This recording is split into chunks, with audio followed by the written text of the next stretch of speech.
السلام علیکم ورحمۃ اللہ وبرکاتہ۔ الحمد للہ الذی لا نحصی ثناء علیہ وهو كما اثنى على نفسه۔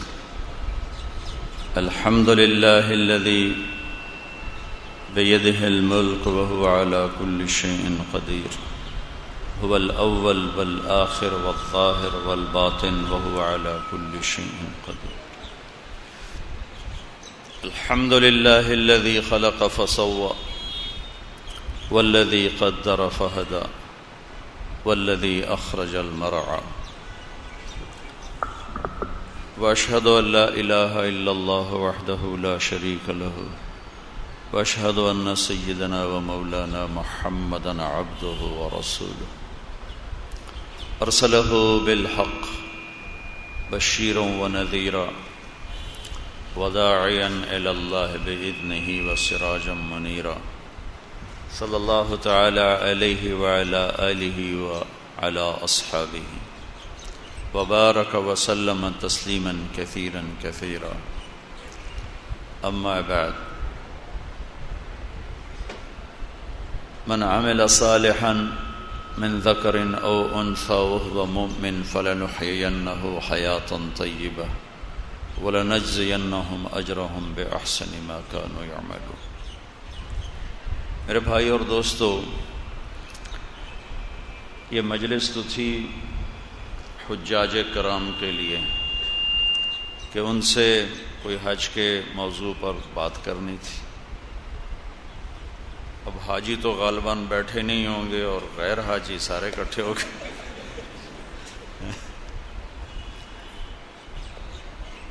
اللہ تعالیٰ آپ کا آنا قبول فرمائے۔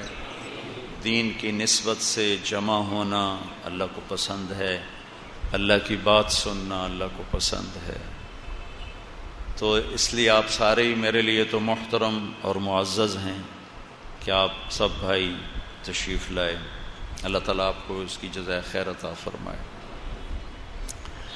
اور اللہ نے بھی کہا ہے ذکر فإن الذکر تنفع المؤمنین، کہ اے میرے حبیب آپ اپنے ساتھیوں کو یاد دہانی کرواتے رہیں، یاد دہانی کرواتے رہیں، کروائیں نہیں، کرواتے رہیں مسلسل۔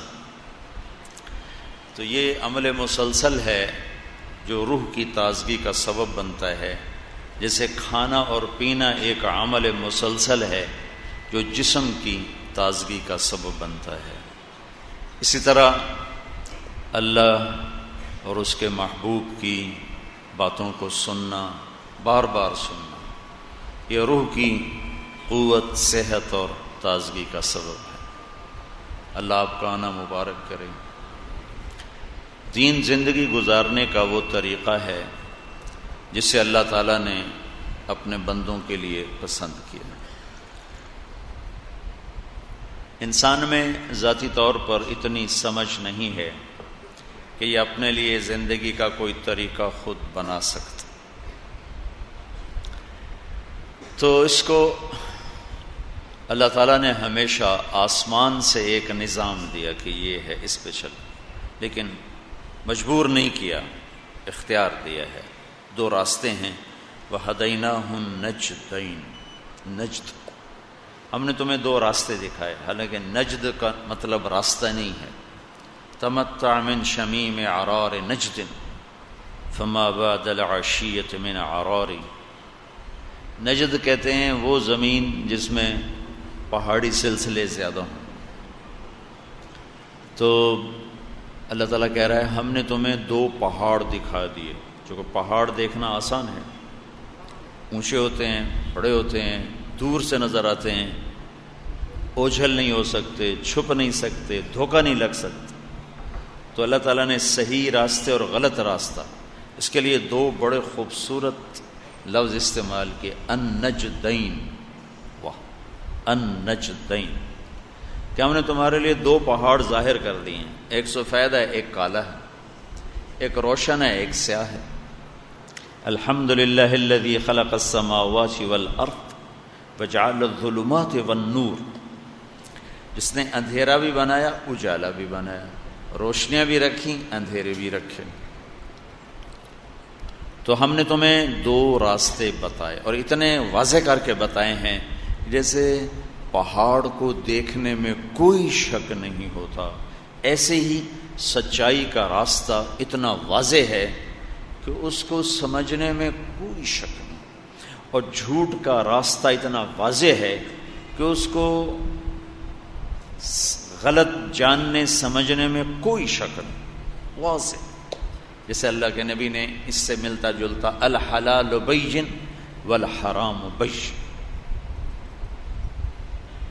حلال بھی واضح ہو چکا ہے، سورج کی طرح روشن ہے، اور حرام بھی واضح ہو چکا ہے، ایک ایک چیز اس کی کھلی ہوئی۔ اب جھوٹ بولنے والا یہ کبھی نہیں کہتا کہ میں ٹھیک کر رہا ہوں، تو غلط ہے، لیکن میرے کاروبار کی مجبوری ہے، میرے پیشے کی مجبوری، 100 عذر بہانے اپنے لیے انسان پڑھ لیتا ہے۔ سچ بولنے والا وہ اس یقین کے ساتھ سچ بولتا ہے کہ یہ سیدھا راستہ۔ پانی دینا۔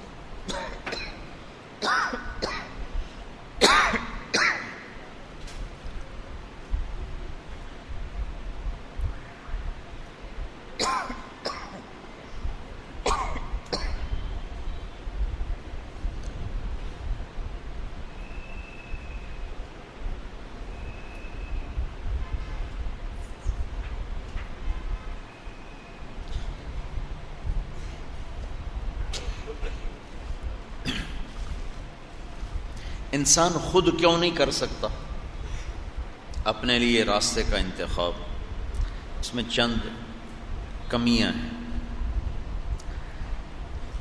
بنیادی کمی یہ ہے کہ یہ جاہل ہے، جاہل ہے، تو جاہل کیا جانے کیا کرنا ہے، اور اس سے بڑھ کر یہ ہے کہ یہ ظالم ہے۔ ظلم جہالت دو چیزیں اکٹھی ہو گئیں تو یہ اپنی عقل سے صحیح فیصلہ کبھی نہیں کرے گا۔ انہو کان ظلوما جہولا، اللہ تعالیٰ نے ہمارے بارے میں کہا بڑا ہی ظالم ہے، بڑا ہی جاہل ہے۔ پھر فرمایا کان الانسان عجولا، بھائی اس کی آواز آہستہ کرو،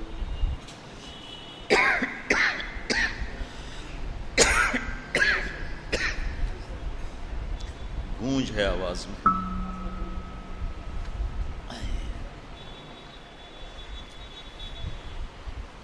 تو اللہ تعالیٰ نے فرمایا کہ یہ جلد باز ہے، کان الانسان عجولا، تو ایک اس کے اندر ظلم، ایک جہالت،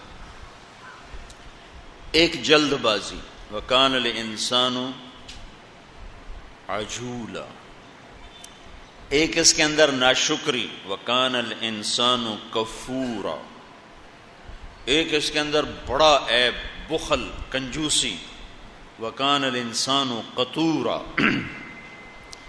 ایک اس کے اندر لڑائی بھڑائی کا جذبہ، جھگڑالو غصے والا، وکان الانسان اکثر شیء جدلا۔ تو یہ ایکس رے ہے قرآن کا کہ اب کسی پر بھی قرآن کا ڈالو ایکس رے تو وہ نکال کے دے گا کہ یہ ظالم ہے، یہ جاہل ہے، یہ ناشکرہ ہے، یہ جلد باز ہے، یہ بخیل ہے، بہت زیادہ لڑنے جھگڑنے والا ہے، دین کے نام پہ بھی لڑے گا، دنیا کے نام پہ بھی لڑے گا، سیاست کے نام پر بھی لڑے گا، روٹی پر بھی لڑے گا، حکومت پر بھی لڑے گا، پتہ نہیں کن کن چیزوں پر یہ لڑے گا۔ کچھ لڑائیاں غلط ہوں گی، کچھ صحیح ہوں گی۔ پھر اللہ تعالیٰ فرماتے ہیں کہ وَمَا أُوتِيتُم مِّنَ الْعِلْمِ إِلَّا قَلِيلًا، کہ جو تھوڑا بہت تم پڑھ کے کوئی ممبر پہ بیٹھ جاتا ہے، کوئی دفتر میں بیٹھ جاتا ہے اور پھر وہ سمجھتا ہے کہ میں بہت کچھ جانتا ہوں، بہت کچھ میری معلومات ہیں، تو اللہ تعالیٰ ایک آیت سب پہ رندہ پھیر دیتا ہے، وَمَا أُوتِيتُم مِّنَ الْعِلْمِ إِلَّا قَلِيلًا، کہ میرے بندو جو تمہیں دیا گیا، خود نہیں لیا، دیا گیا، کس نے دیا؟ اللہ نے، جو تمہیں علم ملا ہے وہ بہت تھوڑا ہے۔ تب ان ساری چیزوں کو جب جمع کرتے ہیں تو پتہ چلتا ہے کہ انسان اس قابل نہیں ہے کہ اپنے لیے کوئی نظام بنا سکے۔ لہٰذا اللہ تعالیٰ نے آسمان سے کتابیں اتاری، نبی اتارے، آخری قرآن، آخری نبی ہمارے نصیب میں آئے۔ آخری کتاب اختم بکتابہم الکتب، قرآن ہمارے اللہ تعالیٰ نے نصیب میں رکھا۔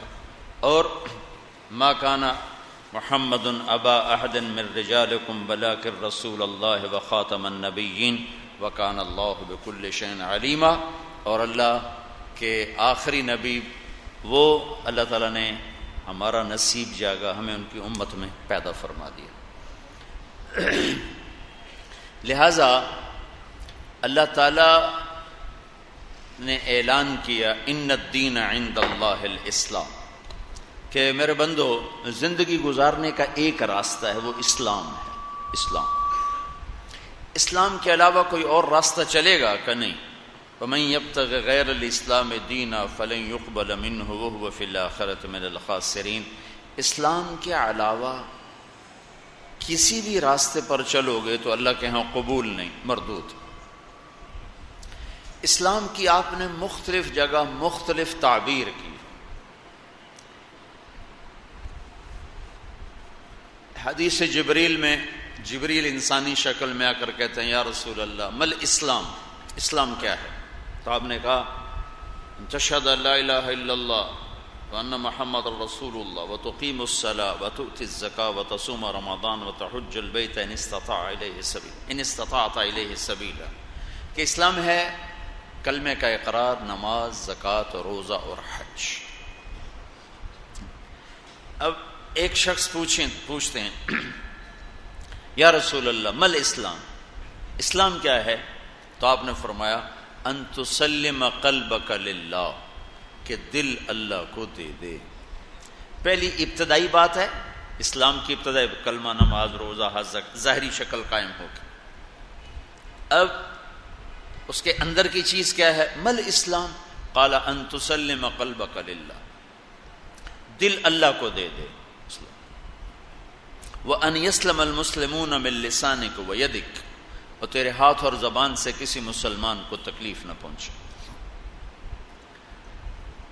یہی سوال ایک اور آدمی کرتا ہے، عمر بن عبسہ رضی اللہ تعالیٰ عنہ، یا رسول اللہ مل اسلام؟ تو آپ نے فرمایا اطعام الطعام وطیب الکلام، اسلام کیا ہے؟ کھانا کھلانا، میٹھا بول بول، میٹھا بول۔ وہ جو تھے نا قریش، وہ کہتے تھے مکے والے، وہ محمد کی بات نہ سننا، وہ جادوگر ہے، جادو کر دیتا ہے۔ کیا تھا؟ زبان کا میٹھا بول، زبان کا میٹھا بول کھینچ لیتا تھا دلوں کو۔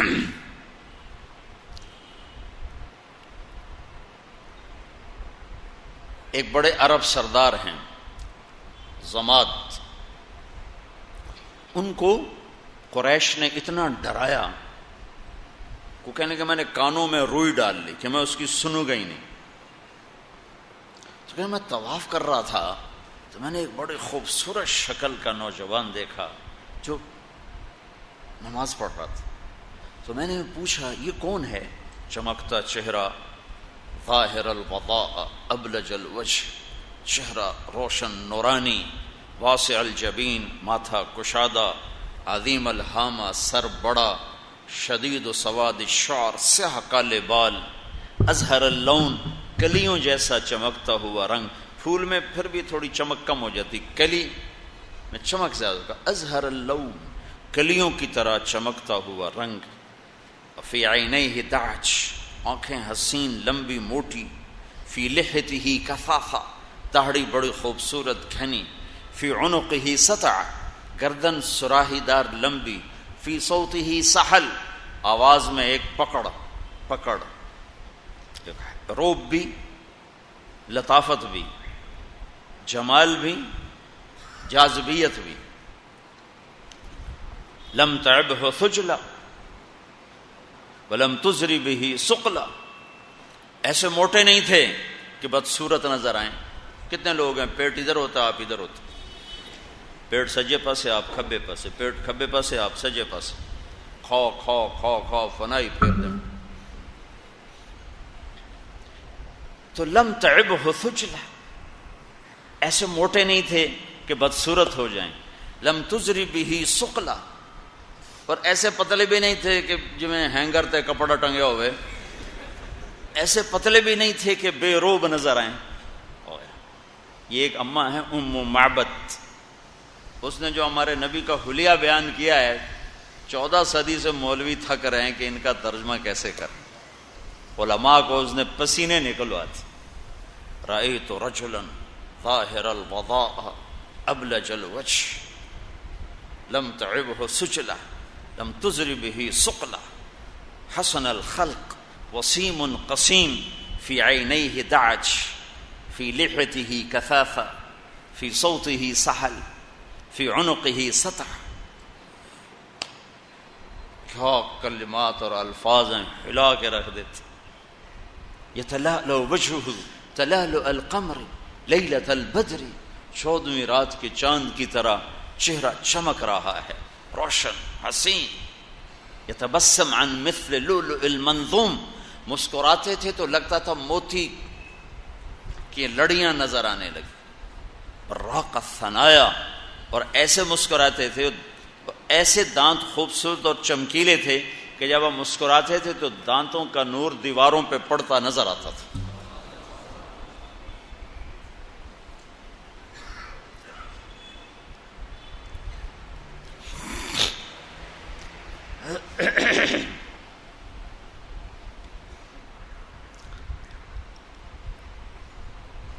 مل اسلام، مختلف جگہ تعبیر آ رہی، مختلف جگہ پر. ایک جگہ کہہ رہے ہیں کلمہ، نماز، روزہ، زکوٰۃ، روزہ، حج. دوسری جگہ آ رہا ہے مل اسلام، دل اللہ کو دے دو، ہاتھ اور زبان سے کسی کو تکلیف نہ پہنچاؤ. مل اسلام کا اطعام الطعام وطیب الکلام، میٹھا بول بولنا اور کھانا کھلانا. میٹھا بول کھانا کھلانا. تو آپ کے بول ایسے میٹھے ہوتے تھے جس پر میں نے بات کی. کو نہ سننا نہ سننا نہ سننا، جادو کر دیتا. کون ہے یہ؟ زماد پوچھ رہے ہیں یہ کون ہے؟ وہ چہرہ ہی ایسا تھا کہ آدمی کھچ جاتا تھا. کہیے وہی ہوا وہی ہے وہی ہے. بڑے زمانے کے بعد تبلیغ کے بارے میں یہ بات سن، وہ تبلیغ والوں کے قریب نہ جانا، جادو کر دیتے ہیں.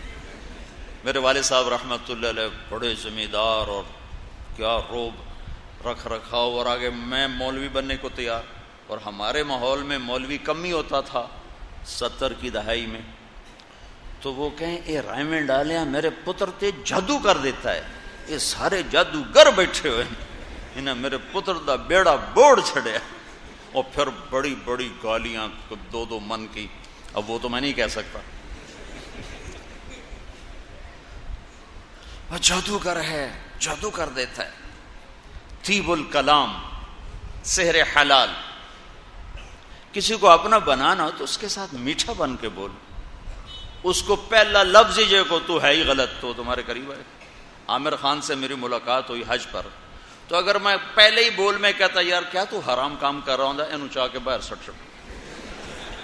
اس کے ساتھ 10 باڈی گارڈ تھے. سب تو پہلے تھا مولوی نو ہیٹھوں سٹو، لفٹ تو بغیر 6ویں منزل تو ہیٹھوں سٹو.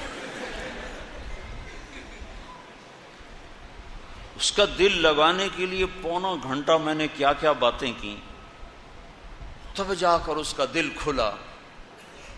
اور مجھے شاہد افریدی نے کہا تھا مولانا آدھا گھنٹہ ہے میکسیمم 1.25 گھنٹہ، اس کے بعد نہیں بیٹھنا ہے. لیکن 1.25 گھنٹے میں اتنا اللہ نے اس کا دل کھول دیا، وہ قریب ہو گیا. تو میں نے کہا جی ہمارا ٹائم ختم. کہا نہیں آپ نے نہیں جانا، بیٹھیں. ادھر گئے، ایک طرف ہو کے ڈرائنگ روم میں بیٹھے.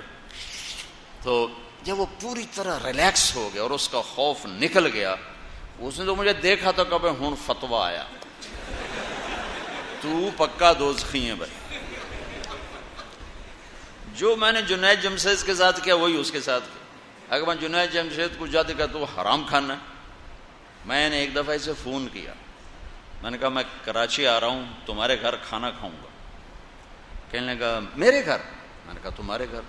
میرے گھر. میں نے کہا ہاں تمہارے گھر. میرے گھر. میں نے کہا تمہارے گھر. کہا یہاں تو کوئی بھی نہیں کھاتا, کہتے تیری حرام کمائی ہم نہیں کھائیں گے. میں نے کہا وہ بڑے مولوی, میں چھوٹا مولوی, میں کھا لوں گا. میں کسی کو قریب کرنے کا یہ راستہ تھوڑا ہی. میٹھا میٹھے بول میں جادو ہے. تو تبلیغ میں یہ تھوڑا سا عمل ہوا, تھوڑا سا, تو کتنی دنیا کھنچتے کھنچتے کھنچتے کھنچتے کہاں چلی آئی. پھر اس نے بیچ میں شیو کرا دیا, 3 چلے لگانے کے بعد بھی دوبارہ چلا گیا, اور لوگوں نے تانے دے دے اسے فنا کر دیا. پھر میں نے اسے فون کیا, میں نے کہا مجھ سے آ کے ملو. کہنے لگا کس منہ سے ملوں, یعنی میں تو داڑھی منڈا. کہنے لگا کس منہ سے. میں کہا جو تیرا ہے اسی منہ کے ساتھ ہو. اتنی جلدی تو پلاسٹک سرجری نہیں ہو سکتی.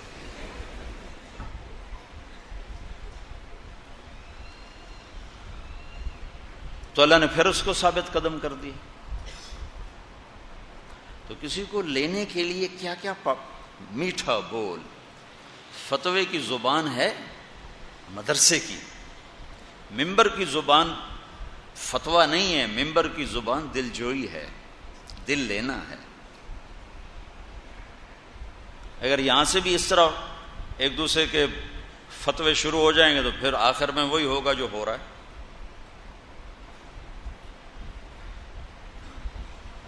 اب پونا گھنٹہ 50 منٹ پوری طرح کھل کے بیٹھ گیا.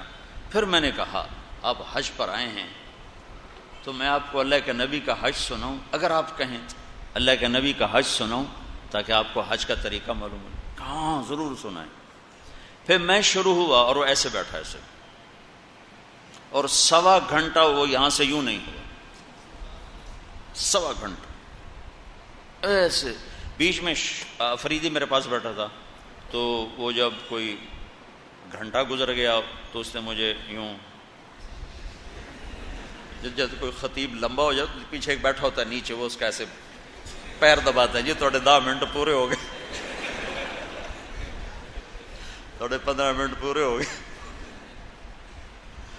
تو اس نے مجھے یوں دبایا. میں نے کہا عامر بھائی چلے جائیں, اجازت؟ نہیں اب نہیں جانا, بیٹھ. پھر کوئی 20-25 منٹ گزرے, پھر اس میرا. پھر میں کہا عامر بھائی اگر آپ بور ہو رہے تو ہم چلے جائیں, مجھے بہت مزہ آ رہا ہے آپ کی باتوں سے, آپ نہیں جانا, بیٹھے رہیں. پھر وہ شاہد بھی چپ ہو گیا. 2 گھنٹے ملاقات کی, اور 1.25 گھنٹہ میں بولتا رہا, ایسے بیٹھ کے سنتا. بیچ میں کچھ لوگ ملنے آئے تو اس کے چہرے پہ ناگواری آ گئی کہ یہ آئے کیوں, لیکن ان سے مل کر پھر آ کے بیٹھ گیا.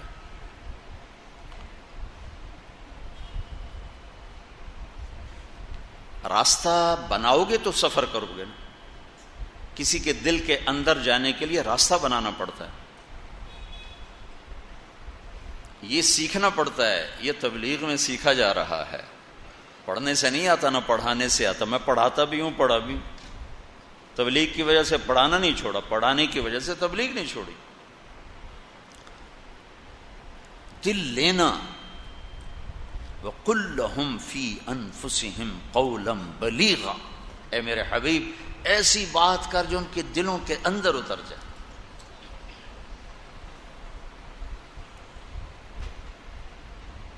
دو گھنٹے گزرے گا, اس نے اپنا ٹیلی فون نمبر دیا.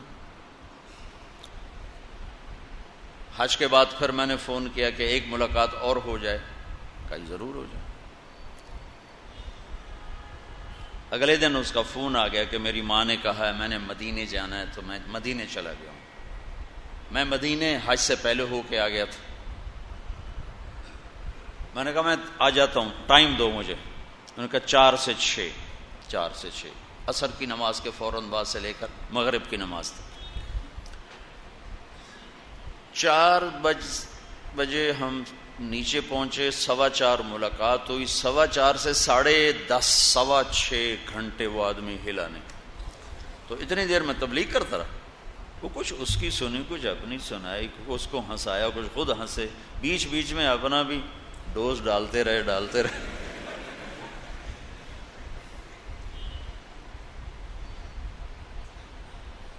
جس کو حکمت کہتے ہیں نا، یہ کتابوں سے نہیں ملتی، چونکہ یہ کوئی ایسے لکھی پڑھی چیز نہیں یہ حکمت ہے اور یہ پڑھ لو، ایسے نہیں آتی، یہ لوگوں کے پیچھے دھکے کھانے سے نصیب ہوتی۔ میں شروع میں مدرسے سے فارغ ہو کر سال لگا کے میں گھر گیا تو ہمارے علاقے کے بڑے ذمہ دار تھے، ابا جی مرحوم کے دوست تھے، تو ہمارے اپنے ایک ذمہ دار دوستوں میں وہ 61 میں ان کے 4 مہینے لگے تھے۔ میں نے ان سے کہا چل گشت کریں، ان کو ملیں، تو ہم دونوں گئے۔ جب ہم پہنچے ان کے ڈیرے پر تو اپنے گھوڑے کو مکھن کھلا رہے تھے، مکھن کے پیڑے بنا کھلا رہے تھے، ایک نوکر کے ہاتھ میں ڈونگا تھا اور وہ کھلا رہا تھا۔ مجھے دیکھ کر اس نے مجھے پہچان لیا، جو ساتھ والے تھے ان کو تو میں لے کر آیا تھا، راجہ میر سلطان سب سارے مرحوم ہو گئے۔ تو چونکہ ابا جی سے ان کا تعلق تھا تو انہوں نے میرا پتر کیا حال ہے، خیر ہے، ٹھیک ہو، کیوں میں آئے ہو؟ میں نے سیدھی بات شروع کر دی، ایک دن مرنا ہے، موت ہے، اللہ کے پاس جانا ہے، اس انج کر کے بیٹھ۔ اس کا مطلب ہوتا ہے مولوی صاحب بس کرو، جاندی کرو، مہربانی کرو۔ یہ چونکہ وہ یہ تو کہہ نہیں سکتا، میاں اللہ بخش کا بیٹا ہے، میں کیسے کہوں کہ پتر بس کر، لہذا یہ آسان جواب ہے۔ تو مجھے پتہ چل گیا کہ اے تا گال اندر جاندی ہی نہیں پئی، لہذا میں چپ کر کے بیٹھ گیا۔ اب یہ راجہ میر سلطان مرحوم انہوں نے بات شروع کی۔ کیسے بات شروع کی؟ بات دین کی کرنی ہے، لیکن شروع کہاں سے کی؟ مار فاضل، متوجہ کیا، مار فاضل تیرے گھوڑے دے پیر خراب ہیں۔ وہ گھوڑوں کو پورے ہمارے علاقے میں سب سے زیادہ جاننے والا ذمہ دار تھا، تو مار فاضل کا مراقبہ یوں ٹوٹ گیا، وہ جو અહીં بیٹھا ہی نا ایک دم અહીં ہویا، تو سنب خراب ہے، وہ واقعی خراب تھے۔ پھر اس کے ایک نقص گردن میں بتایا، ایک اس کی پیچھے کمر پہ بتایا۔ مار فاضل کے دونوں آنکھیں ایسے کھل گئیں، 26 کروڑ بلب سارے کھل گئے، 13 کروڑ ادھر ہیں، 13 کروڑ ادھر، 26 کروڑ۔ 15-20 منٹ اس کو گھوڑے پہ چڑھاتا رہا، اتارتا رہا، چڑھاتا رہا، اتارتا رہا۔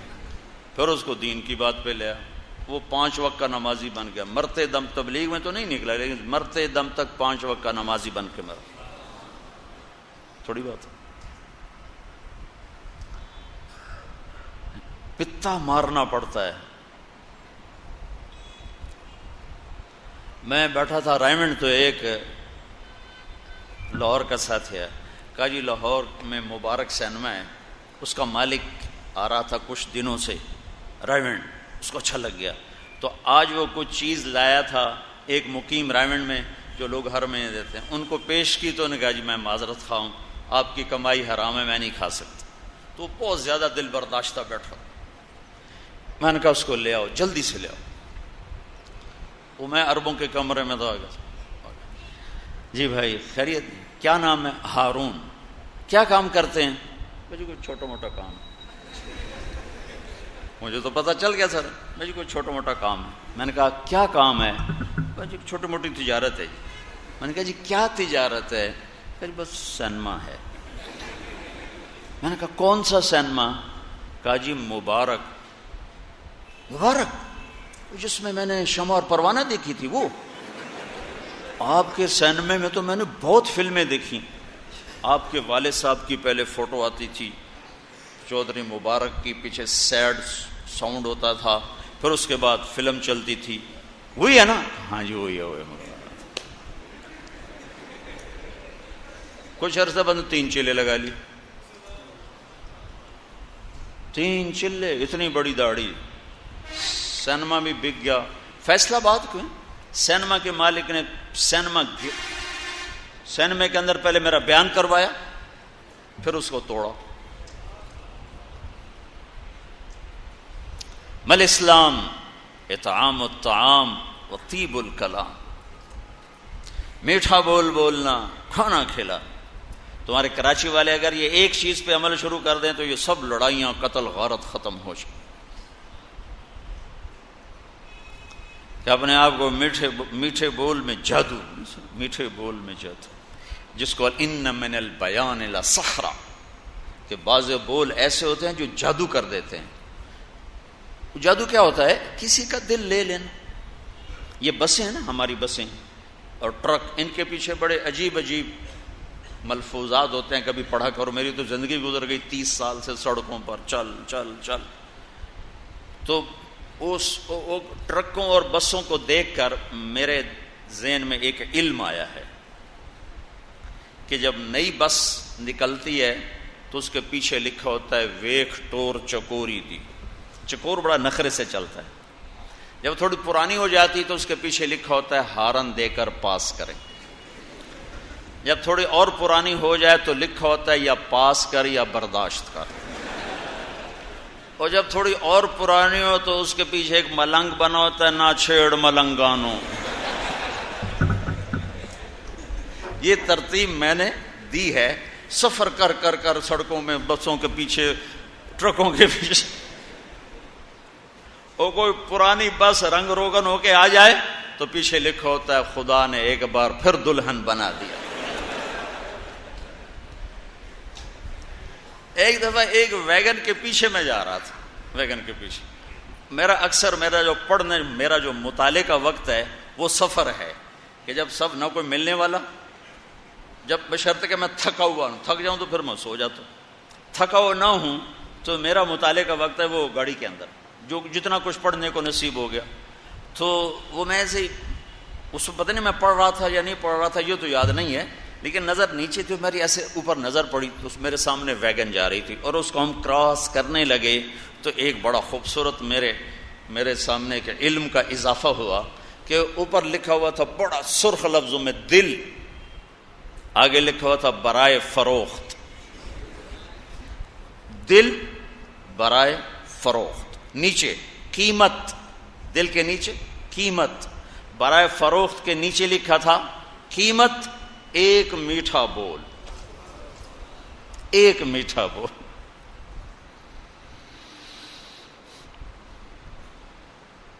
بھائیو، زبان کے بول میٹھے کرو، لوگوں کو کھانے کھلاؤ، لوگوں سے درگزر کرو، لوگوں کو معاف کرو، کمیوں پہ پردے ڈالو، خذ العفو، اے میرے حبیب زیادہ پکڑ دکڑ نہیں کرنی، معاف کرنے کا معاملہ ہی رکھنا ہے، معاف کرنے کا معاملہ ہی رکھنا ہے۔ ایک ایک منافق کا پتہ ہے، لیکن ان کے ساتھ وہی معاملہ کا جو مسلمان سے کیا جاتا، ورنہ آپ کو اللہ نے بتا دیا تھا یہ سارے منافق، زندگی بھر کسی ایک کا نام نہیں لے کے بتایا کہ یہ منافق، اتنا چھپایا، صرف ایک آدمی کو بتایا، حذیفہ رضی اللہ عنہ، کہ کل کوئی ایسی کوئی نقصان کی شکل بننے لگے تو پھر اس کو بتا دیا جائے۔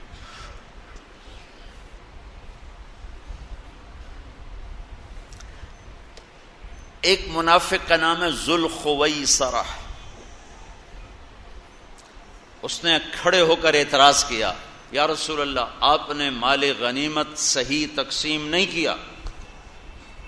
اللہ کے نبی، 3 بڑے سردار نئے مسلمان، زید بن محلحل، ان کا نام مشہور ہے زید الخیر، اللہ کے نبی نے ان کا نام رکھا زید الخیر۔ وہ زید الخیل، زید الخیل کا کیا مطلب تھا؟ وہ گھوڑے پر جب بیٹھتے تھے ان کے پاؤں زمین پہ لگ جاتے تھے، اتنا لمبا قد تھا ان کا، تو ان کا نام ہے زید بن محلحل، نئے مسلمان۔ اقرہ بن حابس تمیمی، نئے مسلمان۔ عباس بن مرداس، نئے مسلمان۔ آپ نے ان کو مال غنیمت میں زیادہ دیا، کہا یہ تقسیم غلط ہے، تو آپ کے چہرے کا رنگ پیلا پڑ گیا۔ تو آپ نے کہا اگر میں غلط کرتا ہوں تو ٹھیک کون کرتا ہو؟ تو اس پر خالد بن ولید رضی اللہ عنہ نے کہا یا رسول اللہ اجازت ہے میں اس کی گردن اڑا دوں، اس منافق کی گردن اڑا دوں؟ تو آپ نے کہا اس نے فجر کی نماز میرے پیچھے پڑھی ہے، یہ تو اس کو کیسے منافق کہہ رہا ہے؟ تو فجر کی نماز میں میرے پیچھے کھڑا تھا۔ تو خالد بن ولید نے کہا تو اس کو نماز کا فائدہ کیا ہے یا رسول اللہ؟ یہ تو منافق ہے اور تھا۔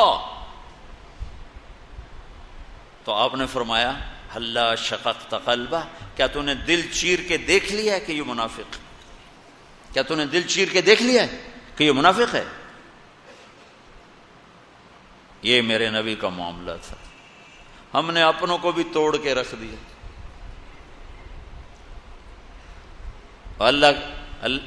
نبی آتا ہے غیروں کو اپنا بنانے کے لیے، اور ہماری زبان کے بول اور منفی رویوں نے سارے معاشرے کو آگ لگا دی. سارا پاکستان اس وقت نفرت کہ الاؤ، کہیں مذہب کے نام پر، کہیں سیاست کے نام پر، کہیں قومیت کے نام پر، کہیں صوبائیت کے نام پر، کہیں کسی نام پر، کہیں کسی نام پر ایک نفرت کی آگ ہے جو جل رہی ہے. نہ مرنے والے کو پتہ کیوں مارا گیا، نہ مارنے والے کو پتہ میں کیوں مار رہا ہوں. اللہ کے نبی کا فرمان تھا کہ وقت آئے گا نہ مارنے والے کو پتہ ہوگا کیوں مار رہا ہوں، نہ مرنے والے کو پتہ ہوگا میں کیوں مارا گیا ہوں قیامت کے قریب.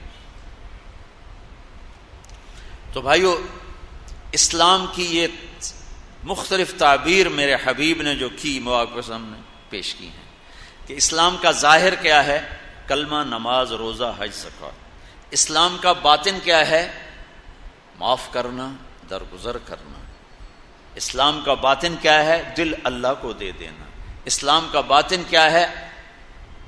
ساری دنیا کے انسانوں کے لیے ہمدرد بن جانا اور ساری امت کے لیے خیر خواہ بن جانا. ہمارے استاد صاحب فرمایا کرتے تھے جو جتنا دین سے دور ہے اتنا زیادہ اس سے پیار کرو. اب ہم نے تو اپنے مدرسے میں یہ سبق سیکھا ہے، لہذا ہم تو ناچنے والوں کو بھی جا کر منتیں کرنے لگ جاتے. 6.25 گھنٹے کی ملاقات، تو اس نے مجھے فون کیا جب میں مکے پہنچا. کہ مولانا میں نے گھر فون کیا تو میری بیوی نے، وہ بیوی ہندو ہے اس کی، کہنے کہ آپ کہاں تھے اتنی دیر؟ فون نہیں کیا. کہ میں کمرے میں تھا. تو فون کیوں نہیں کیا؟ کہ کچھ لوگ آئے تھے، ان کے ساتھ ایسا بیٹھا کہ یاد ہی نہیں رہا. وہ کیسے جادوگر تھے کہ تمہیں بیوی بچے بھلا دیے؟ کہ میں آ کے بتاؤں گا. ہم نے کیا جادو کیا؟ ایک مسلمان ہے، اس کو عزت دی ہے. وہ نافرمان ہے، اس کا معاملہ اللہ کے ساتھ ہے، میرے ساتھ تو نہیں. میں تو اس لیے میں محنت کر رہا ہوں، خوشامد کر رہا ہوں کہ اللہ کرے یہ اس سے نکل آئے، اس سے نکل آئے.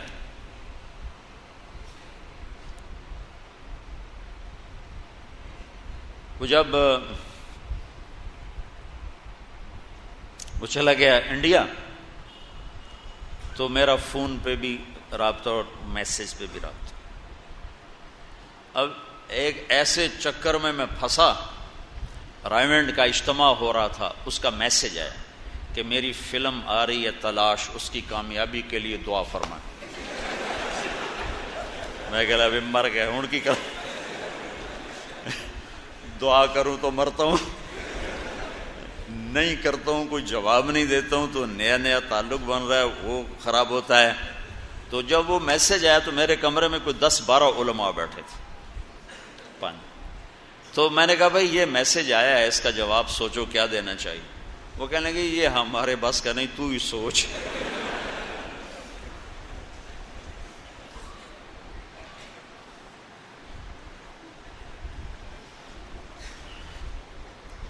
میں سارا دن سوچتا رہا، مجھے کچھ سمجھ میں نہ آئے کہ ایک حرام کے لیے میں کیا تعویل کروں. ایک مولوی صاحب کے پاس ایک گیا شخص، کہا جی میں نے بیوی کو 3 طلاق دے دی، کوئی گنجائش نہ، کوئی. اس نے ایسے جیب سے لفافہ نکالا اور سرانے کے نیچے رکھ دیا. کہا جی کوئی گنجائش؟ اچھا سوچتے ہیں.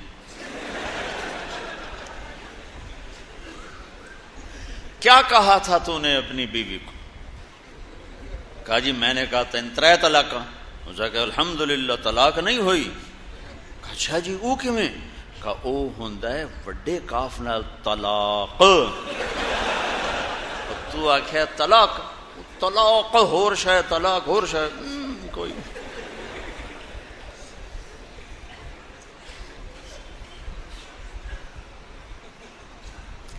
اب میرے لیے مسئلہ بنا ہوا کہ میں کیا کروں، حرام کو حلال تو کر نہیں سکتا، دعا کیسے کروں، دعا بھی نہیں کر سکتا، اور اس کو جواب بھی ضرور دینا ہے۔ اگلے دن پورے 24 گھنٹے گزر گئے، صبح 10 بجے کی بات، اگلے دن 10 بج گئے، پھر ظہر، پھر عصر، میں عصر کی نماز کا وضو کر رہا تھا تو اللہ تعالیٰ نے نا ایک مضمون میرے دماغ میں اتارا۔ جو 2 نشستوں میں اس کے پاس بیٹھا، وہ بہت نفیس انسان، اس کو دین کا پتہ نہیں، اگر اسے کوئی بتانے والا ہو تو بہت اعلیٰ درجے کا مسلمان، بعض ہیروں پہ راکھ آ جاتی ہے، مٹی آ جاتی ہے، گرد و غبار آ جاتی ہے۔ تو میں نے اسے میسج لکھا کہ عامر بھائی، جو لوگ تخلیقی ذہن رکھتے ہوں یہ دنیا میں بہت تھوڑے ہیں، تخلیقی ذہن، کوئی چیز بنانے والے بہت تھوڑے، پیچھے چلنے والا سارا جہان ہے، لیکن تخلیقی ذہن یہ اللہ کی عطا اور بہت بڑا گفٹ ہوتا ہے، یہ اللہ تعالیٰ کسی کسی کو دیتا ہے۔ آپ کے ساتھ 2 مجلس میں نے یہ دیکھا کہ اللہ نے آپ کو یہ بہت اعلیٰ ذہن دیا ہے، آپ بہت بڑے تخلیق کار ہیں، کلاکار ہیں۔ تو جو لوگ تخلیقی ذہن رکھتے ہیں وہ کامیابی ناکامی سے نہیں ڈرتے، اپنے کام سے کام رکھتے ہیں۔ دعا گو طارق جمیل۔ 5 منٹ کے بعد اس کا میسج آیا کہ آپ نے ٹھیک لکھا ہے، بس آپ میرے لیے دعا کریں۔ جان بھی بچ گئی، غلطی سے بھی بچے، اس کا دل بھی رکھ لیا۔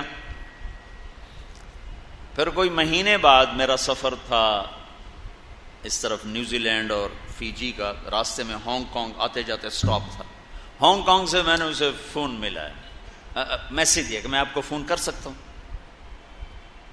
میں فون کا بڑا ستایا ہو، ایسے نمبر پہ ہاتھ رکھتے ہیں، ٹنا ٹن ٹنا ٹن، میں کاٹ رہا ہوں پھر ٹن، میں کاٹ رہا ہوں پھر ٹن، میں کاٹ رہا ہوں پھر ٹن، یعنی ان کو اتنا ہوش نہیں ہے کہ ایک مصروف آدمی ہے، وہ اپنی زندگی میں بچوں کو بھی پورا وقت نہیں دے سکا زندگی بھر، تو اور میرا اس کی شناسائی بھی نہیں ہے، اور کیے جا رہا ہے کیے جا رہا ہے کیے جا رہا ہے کیے جا رہا ہے کیے جا رہا ہے۔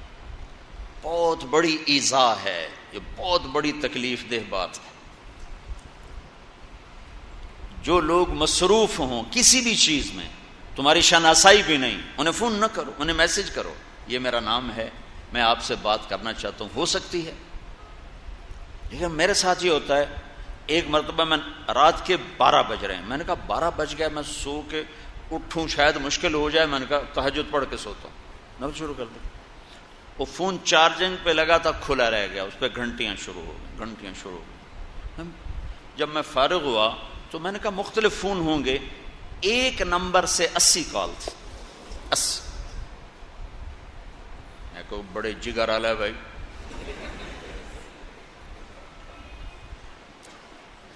بہت بڑی بد اخلاقی ہو رہی ہے، بہت بڑی بد اخلاقی ہو رہی۔ میں سوئٹزرلینڈ گیا تو ان کا یہ ہم کسی کو موبائل پہ فون نہیں کرتے، ہم میسج کرتے ہیں کہ اگر آپ اجازت دیں تو میں کال کر لوں، یا وہ پھر کال کر لیتا ہے یا وہ کہتا ہے کہ ہاں آپ کال کرو، تو ہم کال کرتے ہیں، ہم کال نہیں کرتے۔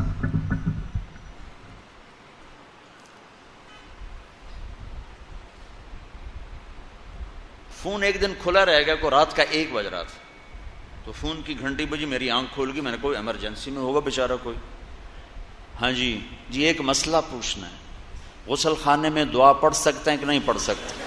میں کہا تیری بیڑی بڈھے ہو، میری جان 1 بجے تو کھاونی آئی۔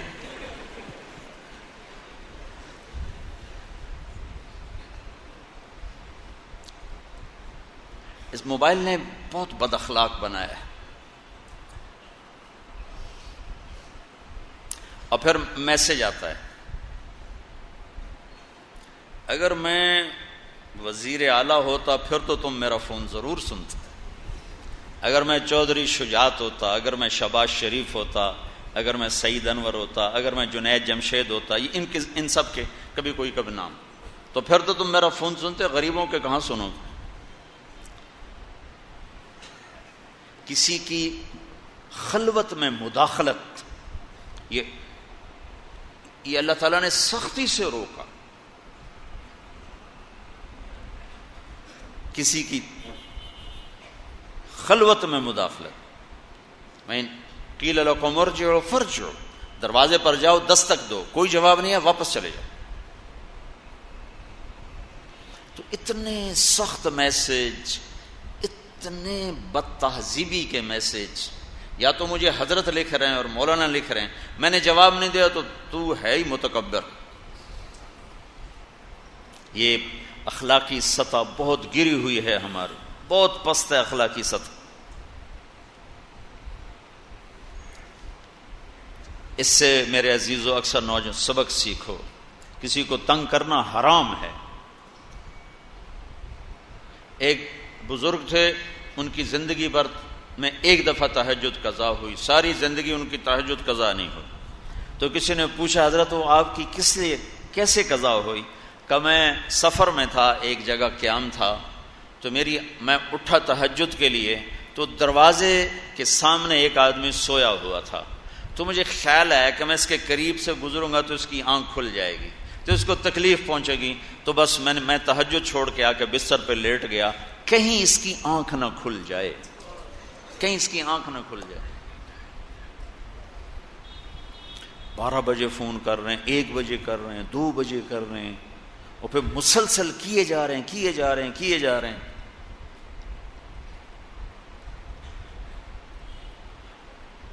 اب میں کوئی کاروباری تو ہوں نہیں کہ ٹوائلٹ میں بیٹھ کے ہاں بھائی کر دو سودا، لے لو، بیچ دو، رکھ لو، ساتھ پیشاب کر رہے ہیں، ساتھ خون سنو.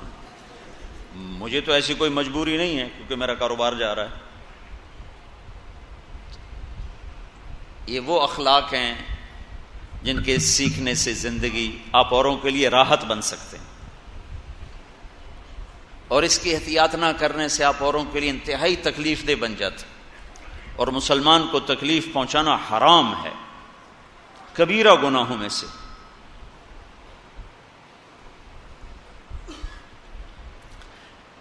تو بھائیو، میں نے اسے میسج کیا، میں آپ کو فون کر سکتا ہوں؟ تو میسج کے بجائے اس کا فون آ گیا. کہا کہ میں اس وقت دلی میں ہوں اور ایک میٹنگ میں ہوں اور میں بات کر رہا تھا، تو میری نظر پڑی آپ کے میسج پر، تو میں میٹنگ چھوڑ کے باہر آ گیا ہوں اور اب آپ سے بات کر کے دوبارہ جاؤں گا. اور پھر کہنے لگے آپ کی دعا سے میری فلم کامیاب ہو گئی. میں کہا یا اللہ میں کوئی نہیں کی تھی دعا، تو سن لے، میں کوئی نہیں کی تھی. میں کہا آپ کی دعا سے میری فلم کامیاب ہو.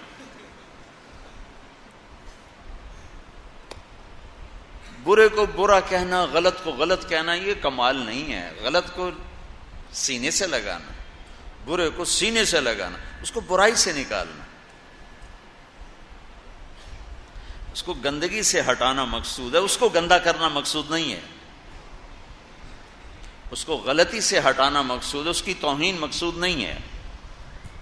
بل اسلام طیب الکلام اطعام الطعام، میٹھا بول، کھانے کھلانا.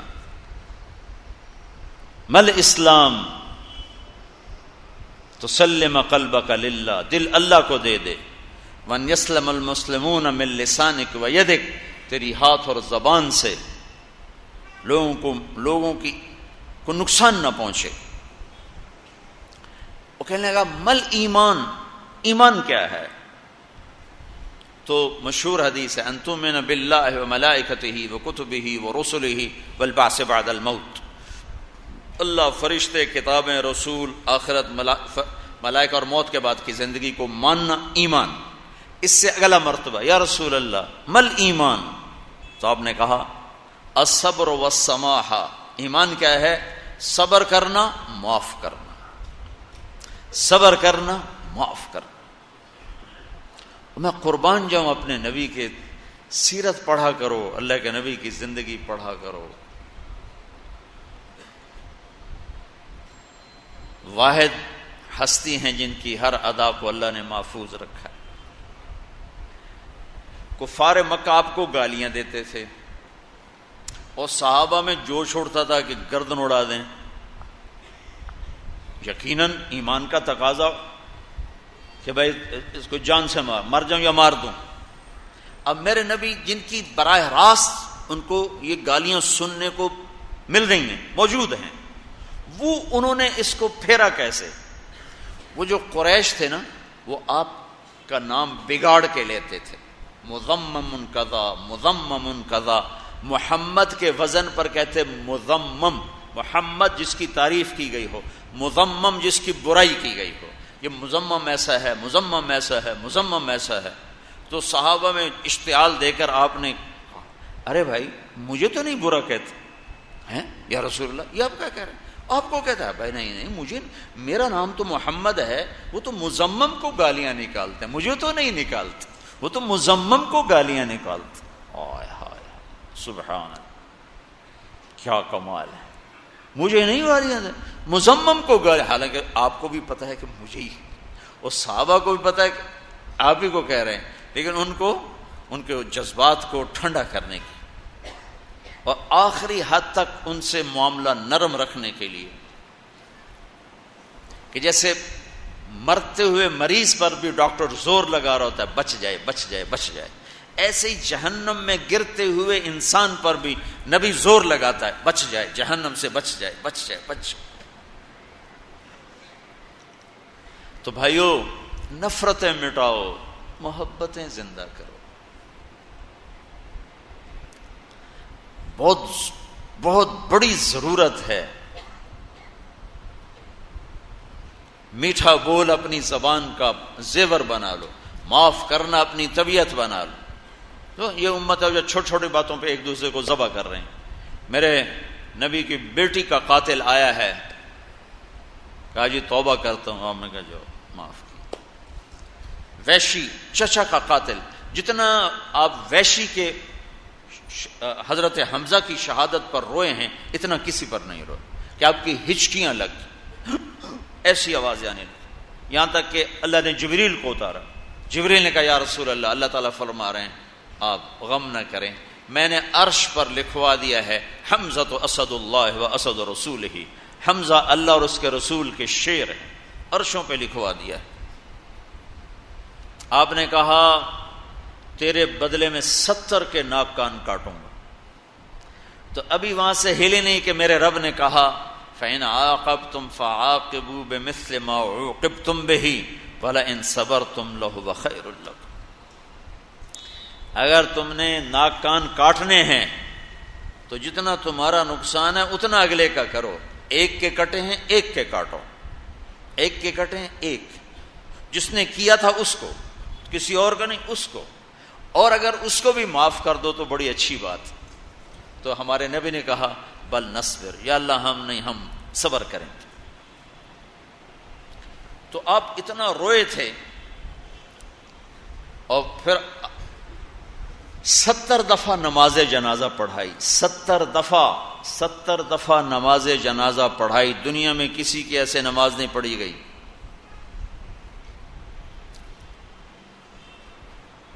قاتل وحشی، کسی نے کہا وحشی کے قتل کا حکم تھا، تو وہ چھپتا چھپاتا مدینے پہنچا اور منہ ایسے چھپائے ہوا تھا، تو آپ کے سامنے آ کر یوں کپڑا ہٹایا، کہتا آپ سے امن کا طلبگار ہوں. تو صحابہ اٹھے کہ ہم قتل کریں. ہر آدمی چاہتا تھا میں یہ سعادت حاصل کروں. آپ نے کہا پیچھے ہٹ جاؤ، ایک آدمی کا کلمہ پڑھ لینا مجھے 1000 کافروں کو قتل کرنے سے زیادہ محبوب ہے. ایک آدمی کا کلمہ پڑھ لینا مجھے 1000 کافروں کو، لا اسلام رجل واحد احب الی من قتل 1000 کافر. کہ قتل ضرورت کی وجہ سے ہے کہ نہیں کسی طرح رخ پہ آ رہا تو آخری درجہ ہے کہ ٹھیک ہے تلوار اٹھاؤ. لیکن نبی اس لیے نہیں آتا، اس لیے اس کی آخری کوشش ہوتی ہے بچا لوں بچا لوں بچا لوں. نہیں بچتا اور فتنہ ہے، ٹھیک ہے اب تلوار بھی چلے گی. تو آپ نے کہا پیچھے ہٹ جاؤ، ایک آدمی کا کلمہ پڑھنا 1000 کافروں کو قتل کرنے سے محبوب ہے. اب اس نے کلمہ نہیں پڑھا، امید لگ گئی ہے کہ پڑھ لے گا، جو آیا ہے میں امن چاہتا ہوں، میں امن چاہتا ہوں. تو آپ نے کہا میری دلی تمنا تھی میں تمہیں قتل کروں، میری دلی تمنا تھی میں تمہیں قتل کروں، لیکن تو نے امن طلب کیا ہے، اور میرا رب کہتا ہے جو امن طلب کرے اسے امن دو۔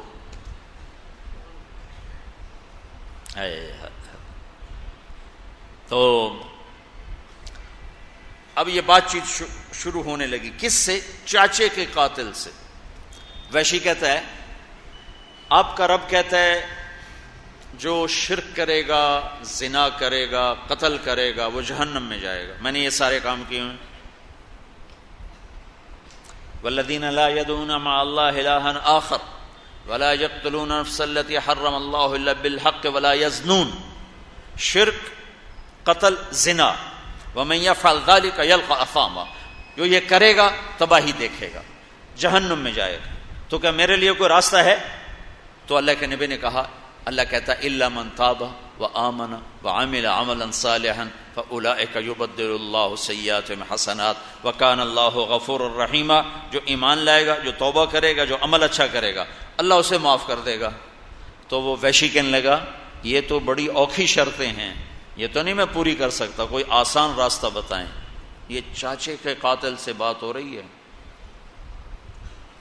وہ کہہ رہا کوئی اور راستہ بتائیں۔ تو آپ نے دوسری آیت پڑھی، ان اللہ لا یغفر ان یشرک بہ ویغفر ما دون ذلک لمن یشاء۔ اللہ ایک شرک معاف نہیں کرے گا، باقی جسے چاہے معاف کر دے۔ تو ویسے کہنے لگا جسے چاہے معاف کر دے، اور مجھے نہ کیا تو پھر مجھے کیا فائدہ؟ کوئی اور بتائیں، جسے چاہے معاف کرے۔ تو اگر ان میں نہ آیا تو میرے کلمے کا کیا فائدہ؟ کوئی اور ہے آپ کے پاس؟ تو آپ نے کہا ہاں، میرا رب کہتا ہے یا عبادی الذین اسرفوا علی انفسہم لا تقنطوا من رحمت اللہ ان اللہ یغفر الذنوب جميعا۔ اے نافرمانو، نا امید نہ ہو، تم توبہ کرو، سارے معاف کروں۔ کہنے گا ہاں یہ ٹھیک ہے۔ پھر اس نے کلمہ پڑھا۔ پھر ہمارے نبی نے پوچھا میرا چاچا تو شیروں جیسا شیر تھا، تیرے ہاتھوں قتل کیسے ہو گیا؟ کہا جی میں تو ان کے قتل کو سوچ بھی نہیں سکتا تھا، وہ تو سوئے ہوتے تو میں ان کے قریب نہ جاتا۔ مجھے تو مطعم بن عدی نے کہا تھا کہ تم حمزہ، علی، محمد صلی اللہ علیہ وسلم رضی اللہ عنہما، ان تین میں سے کسی ایک کو قتل کر دو میں تمہیں آزاد کر دوں۔ تو آپ پر تو یقیناً میں نہیں پہنچ سکتا تھا، اور حمزہ کا اتنا روب تھا کہ سوتے میں بھی قتل نہیں کر سکتا تھا۔ میں تو علی کو قتل کرنے نکلا تھا، اور میرا وار چلتا ہے غافل پر جو کہ میں چھپ کے حملہ کرتا۔ تو جب میں نے علی کو دیکھا تو وہ اتنی بیداری سے لڑ رہے تھے کہ ان کو چھپ کے وار کرنا بڑا مشکل تھا۔ ان کی جیسے تلوار گھومتی تھی ویسے نظر گھومتی تھی۔ تو میں نے کہا نہیں، اس کو بھی دھوکہ نہیں دیا جا سکتا۔ پھر میں حمزہ کو ڈھونڈنے نکلا تو ان کو میں نے دیکھا کہ وہ دونوں ہاتھوں میں تلوار اور اندھا دھند آگے بڑھ رہے تھے، دائیں بائیں سے غافل تھے۔ کہ میں نے کہا یہ میرا شکار بن سکتے ہیں۔ تو آگے ایک پتھر کے پیچھے جا کے بیٹھ گیا۔ تو لڑتے لڑتے لڑتے لڑتے لڑتے جب پتھر کے پاس پہنچے اور میں نے دیکھ لیا کہ میرا نشانہ بے خطا ہوگا، میں نے برچھا پھینکا جو ان کے ہاتھوں کے پار ہو گیا۔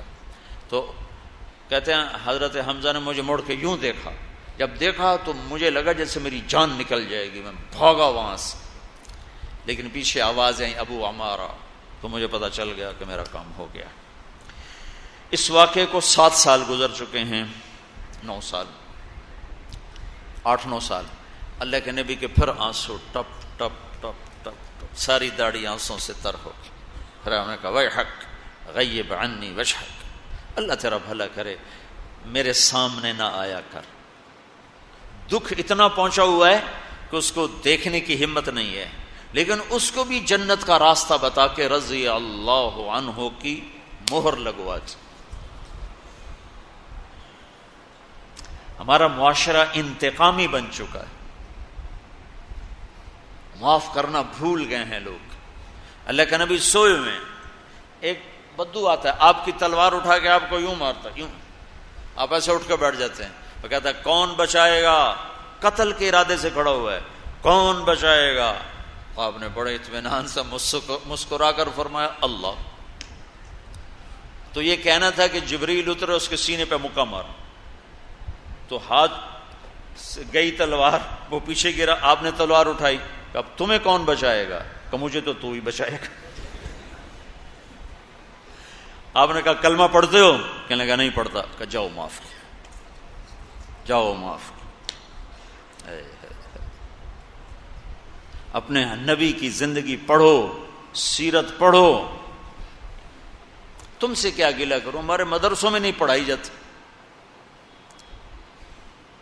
صرف گزار دیتے ہیں ٹکٹک ٹکٹک ٹکٹک۔ پڑھو اپنے حبیب کی زندگی، آپ کے خاص طور آپ کے عالی اخلاق اور آپ کے میٹھے بول اور آپ کا حسن سلوک اور غیروں کو اپنا بنا لینا، دشمن کو دوست بنا لینا۔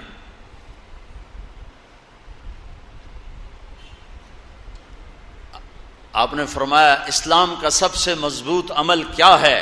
صحابہ نے کہا نماز۔ ہم نے کہا نہیں، جہاد نہیں، روزہ نہیں، حج نہیں، صدقہ نہیں۔ کہ یا رسول اللہ پھر آپ بتائیں۔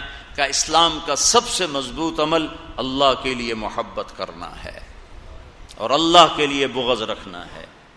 اللہ کے لیے بغض ایک واقعے سے بتاتا ہوں، ویسے سمجھنا مشکل ہوگا۔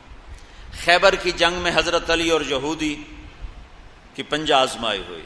حضرت علی نے یہودی کو گرایا اور سینے پر چڑھے قتل کرنے، تو اس نے منہ پہ تھوک دیا تو چھوڑ کے کھڑے ہو کہ چلو دوبارہ۔ کہنے لگا کیوں؟ کہ پہلے میں تمہیں اللہ کے لیے قتل کر رہا تھا، جب تو نے میرے منہ پہ تھوکا تو مجھے غصہ آ گیا ذاتی، اب یہ قتل میری ذات کی وجہ سے ہوتا، اللہ کی وجہ سے نہیں، لہذا ہم دوبارہ لڑیں گے۔ انہوں نے کہا یہ پڑی تلوار مجھے کلمہ پڑھا تھا۔ یہ ہے بغض للہ۔ تو بھائیو، آج میرے دیش کو بڑی ضرورت ہے محبت کی، نفرتوں نے آگ بھڑکا دی ہے، اور خاص طور پر یعنی کراچی شہر تو خاک و خون میں لوٹ رہا ہے۔ ہم سب گناہ گار، اللہ کی بارگاہ میں توبہ کریں، اللہ کے سامنے روئیں دھوئیں، محبت پھیلائیں، اور اس دعوت کی محنت کو لے کر گھر گھر در در پھریں۔ یہ ایک آخری سہارا ہے جس سے یہ آگ ٹھنڈی ہو سکتی ہے، ورنہ اس کے ٹھنڈا ہونے کا نہ کوئی حکومت کے پاس اس وقت علاج ہے، اور نہ کسی ادارے کے پاس اس کا علاج ہے، اور نہ کسی اور کے پاس اس کا علاج نظر آتا ہے۔ یہ تبلیغ کا کام ایسا ہے کہ یہ نفرتوں کو مٹا دے۔ ایک دفعہ میاں والی میں ہماری جماعت تھی، تو ہم نے بڑے بڑے ذمہ داروں کی ضیافت کی، ایک دوسرے کے قتل کی دشمنیاں، سب آئے ہوئے، گارڈ ہر ایک کے ساتھ گارڈ۔ تو قدرتی کھانے پر دو دشمن آمنے سامنے بیٹھ گئے کھانے پر۔ تو وہ ایک اس کو کہنے لگا اونتا میں تیرے ہاتھوں مریا نہیں کہ دیں زہر تا نہیں ہوں بے سٹے ہویا، ویسے تو میں تیرے ہاتھوں قتل نہیں ہو سکا، تو کہیں اس میں تم نے زہر تو نہیں ملایا؟ نہیں یہ تبلیغ والے دی روٹی تو بھی کھا میں بھی کھانا، آپ چنگے ہو جیسا۔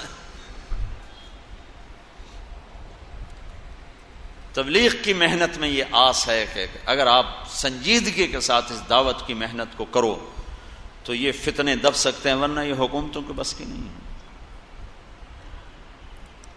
جب تک دل اللہ سے نہیں جڑتا تو آپ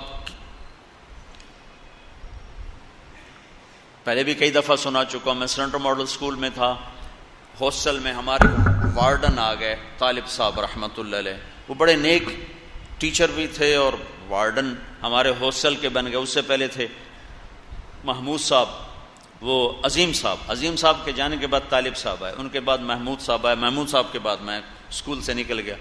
تو وہ ان تینوں میں یہ جو طالب صاحب تھے یہ نمازی تھے، لہذا انہوں نے نماز کی سختی کر دی۔ تو ایک میرے ساتھ خود واقعہ ہوا، ایک واقعہ میرے روم میٹ کے، یعنی دو واقعے اکٹھے مختلف موقع پر۔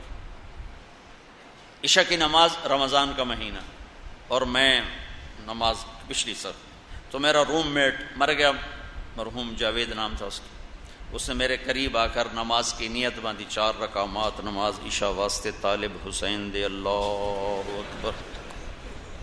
تو مجھے بھی کوئی نماز کا پتہ تو تھا نہیں، تو میں نے نماز توڑ دی، میں وہ ایک ہی کیتا ہی میں طالب حسین دی پڑھدا پیا، میں کوئی اللہ دی تھوڑا پڑھدا پیا۔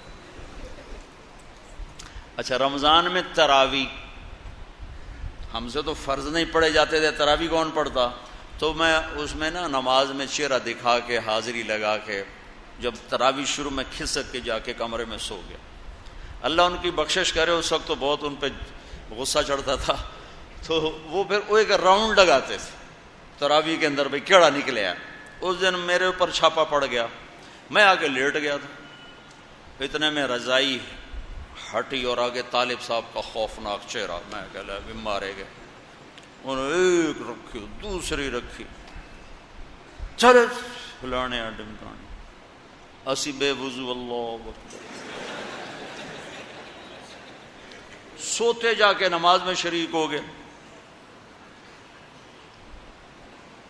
طاقت علاج نہیں ہے، محبت علاج ہے، تربیت علاج ہے، ذہن سازی علاج ہے۔ ذہن سازی کے بغیر زندگیوں کے رخ نہیں بدل سکتے۔ مذہبی جماعتیں ساری بھی اکٹھی ہو جائیں، یہ اسلام نہیں لا سکتے، کہ اسلام اندر سے نکلتا ہے، باہر سے نہیں ڈالا جاتا کہ زبردستی نمازیں پڑھاؤ، زبردستی داڑیاں رکھاؤ۔ یہ کوئی کھوتا تھوڑا ہی ہے کہ جس کو رسہ ڈال کے چلا دو گے، انسان ہے، انسان اپنے اندر کی طاقت سے چلتا ہے۔ جب وہ اندر میں طاقت بیدار ہو جاتی ہے پھر ہر چیز سے ٹکر لیتی، جب بیدار نہیں ہوتی تو اللہ کو بھی دھوکہ دیتا ہے اور انسانوں کو بھی دھوکہ دیتا ہے۔ مدینہ منورہ میں اپنی آنکھوں سے دیکھ رہا ہوں، اذان ہوئی عصر، میں بیان کر کے واپس آ رہا تھا عربوں میں، اور پولیس والے آ گئے، الصلاۃ الصلاۃ الصلاۃ الصلاۃ۔ تو ایک نوجوان اٹھا دکان سے، یا پاکستانی تھا یا انڈین تھا یا بنگلہ دیشی، ہمارے بر صغیر کا تھا، چہرے مورے سے، مجھے نہیں پتا کون تھا کہاں۔ اس نے جا کے شٹر گرانا شروع کیا نماز کے لیے، اور یوں دیکھنا شروع کیا، پولیس آئی ہے، پھر یوں دیکھ رہا ہے، پولیس گزر گئی، شٹر یہاں آ چکا ہے، پولیس آگے گئی، اس نے چھلانگ لگائی دکان کے اندر اور شٹر بند کر کے بیٹھ گئی، اور سامنے مسجد نبوی، سامنے۔ حکومت اگر لوگوں کو نمازی بنانے کا ٹھیکہ لے گی تو ایسے نمازی بنے گی۔ یہاں سے شمع جلے، یہاں سے اللہ نور السماوات والارض مثل نورہ کمشکات فیہا مصباح المصباح فی زجاجہ الزجاجة كأنها كوكب دري يوقد من شجرة مباركة زيتونة لا شرقية ولا غربية يكاد زيتها يضيء ولو لم تمسسه نار نور على نور يهدي لنور الله من يشاء يهدي لنوره من يشاء۔ یہ اللہ تعالیٰ نے کیا خوبصورت مثال دی کہ یہاں شمع روشن ہوگی تو راستہ نظر آئے گا، دل اندھا ہو راستہ نظر نہیں آ سکتا۔ تو تبلیغ کا کام وہ اندر کی دنیا کو بیدار کرنے کی محنت اور کوشش کہ وہ بیدار ہو جائے۔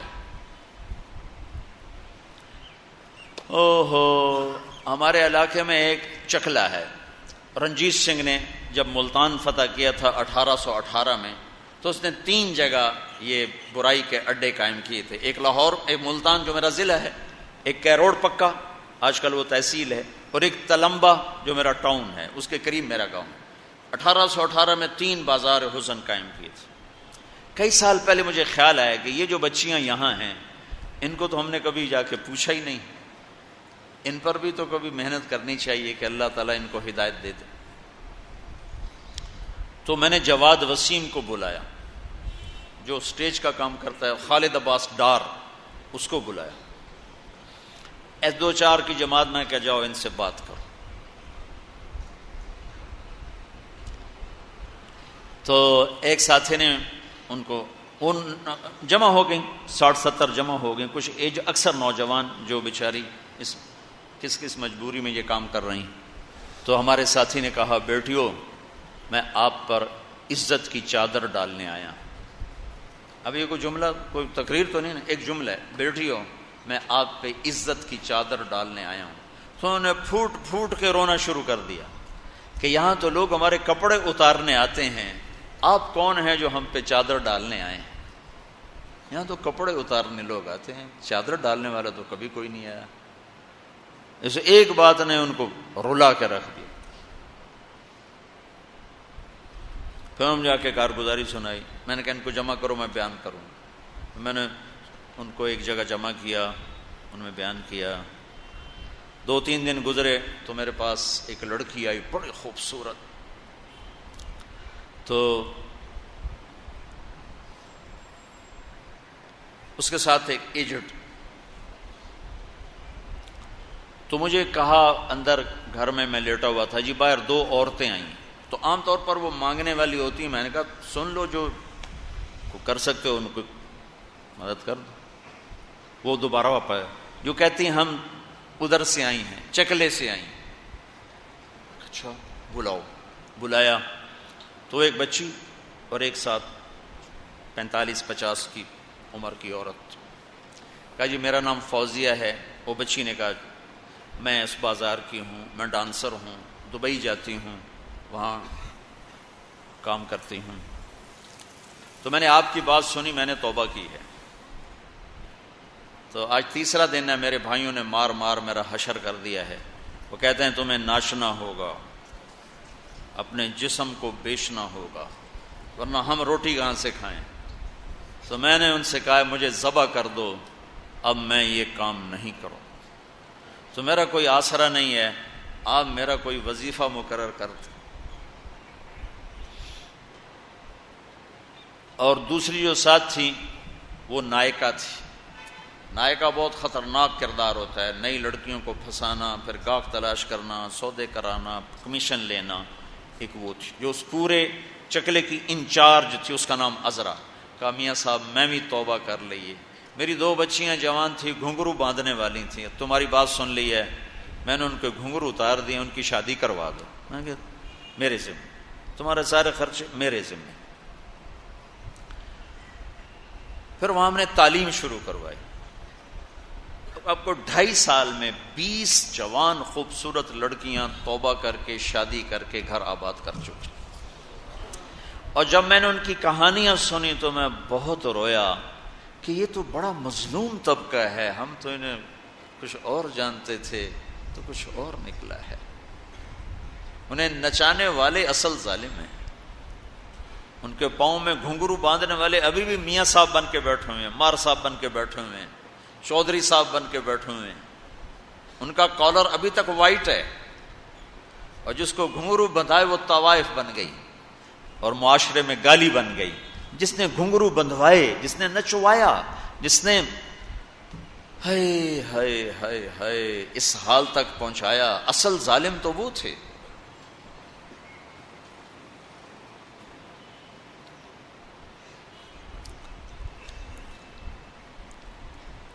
دل ہل کے رہ گیا ان پر جو ظلم و ستم ہوتے۔ وہ جو تھی نائکا، اس نے بتایا کہ جی فلاں علاقہ، فلاں قوم، فلاں ذمہ دار، میں اس کی بیٹی ہوں۔ اس نے میری ماں کو بٹھایا ہوا تھا، میں اس کی بیٹی ہوں۔ وہ اسی طرح نواب بھی ہیں، سردار بھی ہیں، ان کی عزت پہ کوئی حرف نہیں آیا ہے، اور یہ طوائفیں بن گئیں۔ تو میرے بھائیوں، میں بات تو حج کی کرنے آیا تھا، وہ تو پتہ نہیں کہاں ادھر ادھر ہو گئی۔ تم لوگوں کو دیکھ کر موقع پہ جو بات اللہ نے دل میں ڈال دی کہ ہمیں اس وقت بہت ضرورت ہے آپس میں محبت کی، ایک دوسرے کو معاف کرنے کی، درگزر کرنے کی۔ میں تو یقین مانو یہ جو اس طرح کے خبریں پڑھیں، اتنے قتل ہو گئے، اتنے یہ ہو گیا، میں تو ان کے لیے دعا کرتا ہوں کہ یا اللہ اگر یہ اس حال میں مر گئے جو تو جہنم میں جائیں گے، یا اللہ تو ان کو بھی اپنا بنا لے۔ کہ میرے نبی نے فرمایا ایک آدمی کے قتل کرنے پر اگر پوری دنیا کے انسان اکٹھے ہو گئے اور قتل ناحق ہے، قتل ناحق ہے، قتل ناحق ہے، اور اس پر ساری دنیا 7 ارب انسان مار دو، مارے گا تو ایک ہی، لیکن میرے نبی نے فرمایا اس ایک کے بدلے میں اللہ پوری دنیا کے انسانوں کو جہنم میں ڈال دے گا. اور دو انسانوں کو سب سے خوفناک عذاب ہونے والا ہے، دو انسانوں کو، ایک سود کھانے والا، ایک قتل کرنے والا. ایک سود کھانے والا، ایک ناحق قتل کرنے والا. یہ میرے نبی کی امت ہیں، کسی نے بتایا نہیں، کسی نے محنت نہیں کی.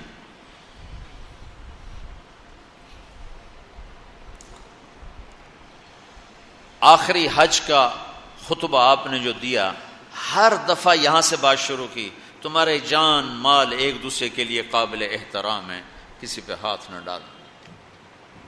میرے نبی نے کبھی زبان سے کسی کو دکھ نہیں پہنچایا، کبھی زبان سے کسی کا نام لے کر اس کو رسوا نہیں کیا. زبان کی لگائی ہوئی آگ ہے جو آج سارے بھڑکتی ہوئی دیکھ رہے ہیں. تو بھائیو، محبت سے رہنا سیکھو، معاف کرنا، درگزر کرنا سیکھو، اپنے اللہ کے سامنے جھکنا سیکھو.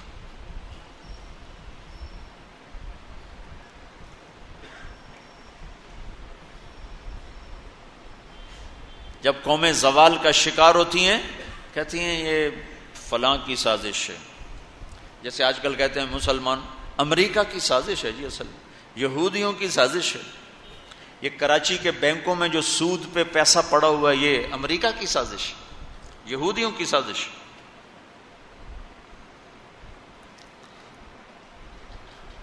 جو رات کو شراب چلتی ہے اور مجرے ہوتے ہیں، یہ امریکہ کی سازش، یہ یہودیوں کی سازش.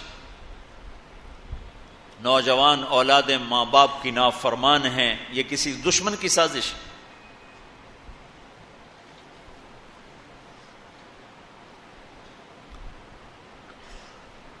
میں ایک جگہ تھا تو ایک لڑکی اپنی ماں کو کہہ رہی تھی بکواس مت کرو، ماں کو کہہ رہی تھی بکواس مت کرو، تو اس کی ماں کے آنسو ایسے گر رہے تھے. یہ امریکہ کی سازش. اور میرے نبی نے سے پوچھا گیا یا رسول اللہ قیامت کب آئے گی؟ آپ نے فرمایا اللہ کو پتہ ہے کب آئے گی. کا کوئی نشانی؟ کہ جب ماؤں کو ذلیل کیا جائے گا تو قیامت آ جائے گی. ہمارے زوال کے اسباب باہر سے نہیں ہیں، ہمارے اندر سے ہیں. کتنی بڑی لعنت ہے جھوٹ. آپ نے فرمایا جب کوئی جھوٹ بولتا ہے تو 3 میل تک اس کی بدبو سے فرشتے بھاگ جاتے. 3 میل تک فرشتے بھاگ جاتے. تو پھر پاکستان کا کون سا بازار ہے جس میں کوئی رحمت کا فرشتہ آئے گا؟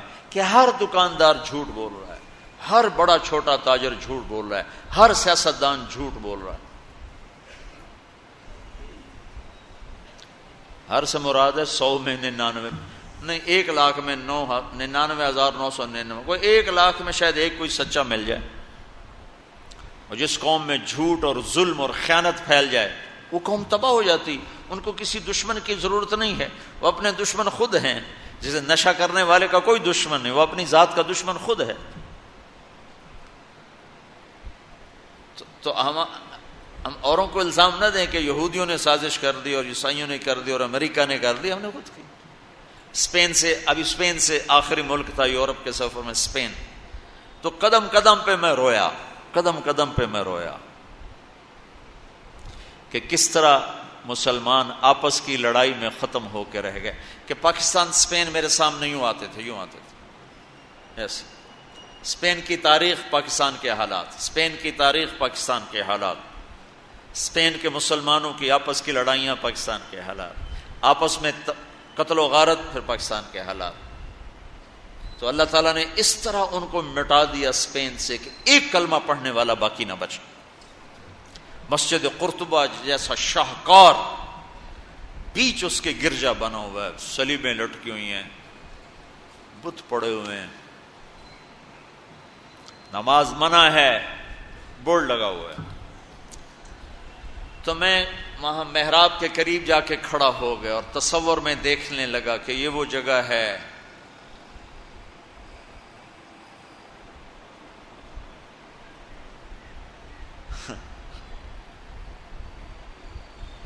تاریخ سے سبق نہ لینا بھی بڑا اندھیر پن ہے. یہ وہ جگہ ہے جہاں یحییٰ بن یحییٰ اندلسی کے درس ہوتے تھے، علامہ قرطبی کی تفسیر چلتی تھی، ابن عربی کے تصوف کے نکات کھولے جاتے تھے، ابن حزم کے فقہی مقالات سنائے جاتے تھے، بقی ابن مخلد جیسی شخصیات یہاں بیٹھ کے قال اللہ قال رسول کہتے، ننگی عورتیں پھر رہی ہیں نکریں پہنی ہوئی، وہ تو ایک ان کے لیے تفریح کی جگہ بنی ہوئی۔ میں تو آنکھوں سے بھی رو رہا تھا اور دل سے بھی رو رہا تھا، اور زیادہ رونا اس پہ آ رہا تھا کہ اپنا ملک دیکھ رہا تھا کہ آج میرے ملک کے لوگوں کو ہوش نہیں ہے، وہ کیا کر رہے ہیں۔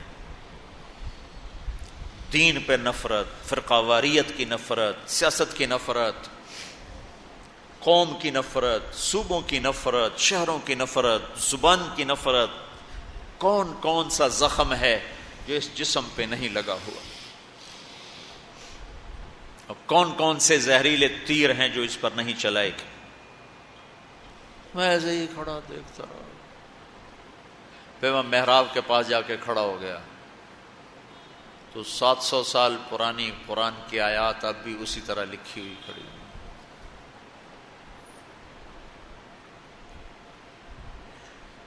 تو میں نے کہا یا اللہ، میں یہ نماز تو کوئی نہیں ہوگی، کسی کے نزدیک بھی ایسی نماز نہیں ہے، پر تو جانتا ہے کہ میں چاہتا ہوں میں اس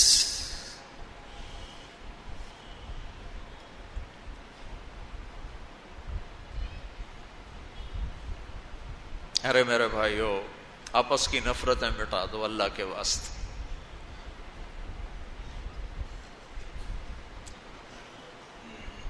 اپنی جان کے دشمن نہ بنو، معاف کرنا سیکھو، درگزر کرنا سیکھو، فرقہ واریت کی باتیں کرنا چھوڑو، تقریریں سننا چھوڑو۔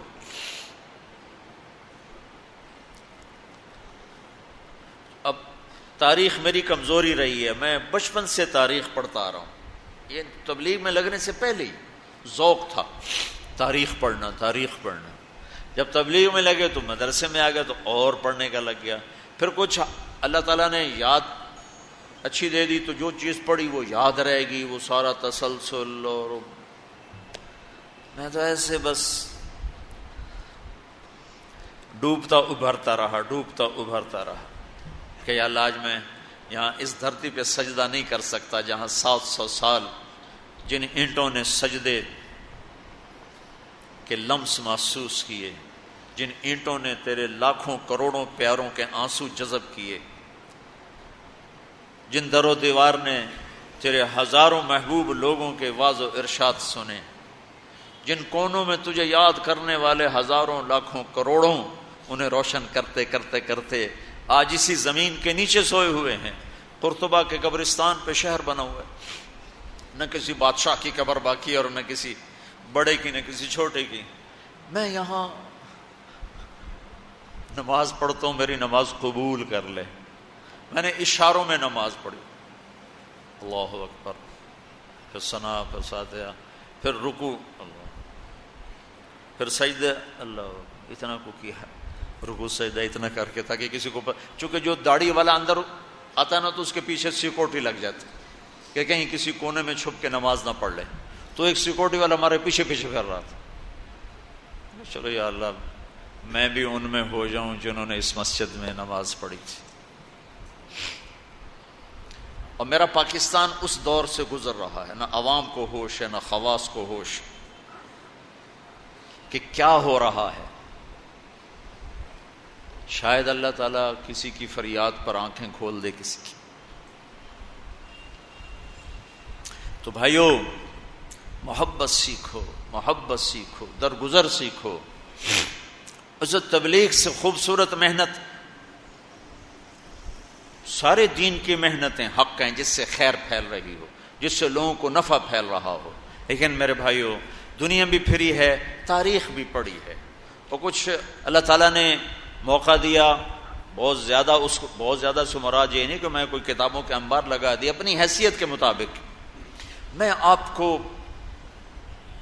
اندر کے یقین کے ساتھ کہتا ہوں کہ پہلے 300 سال کا تو کوئی مقابلہ نہیں، پہلے 300 سال کو چھوڑ کر ان 1100 سال میں تبلیغ جیسا کام کبھی نہیں ہوا.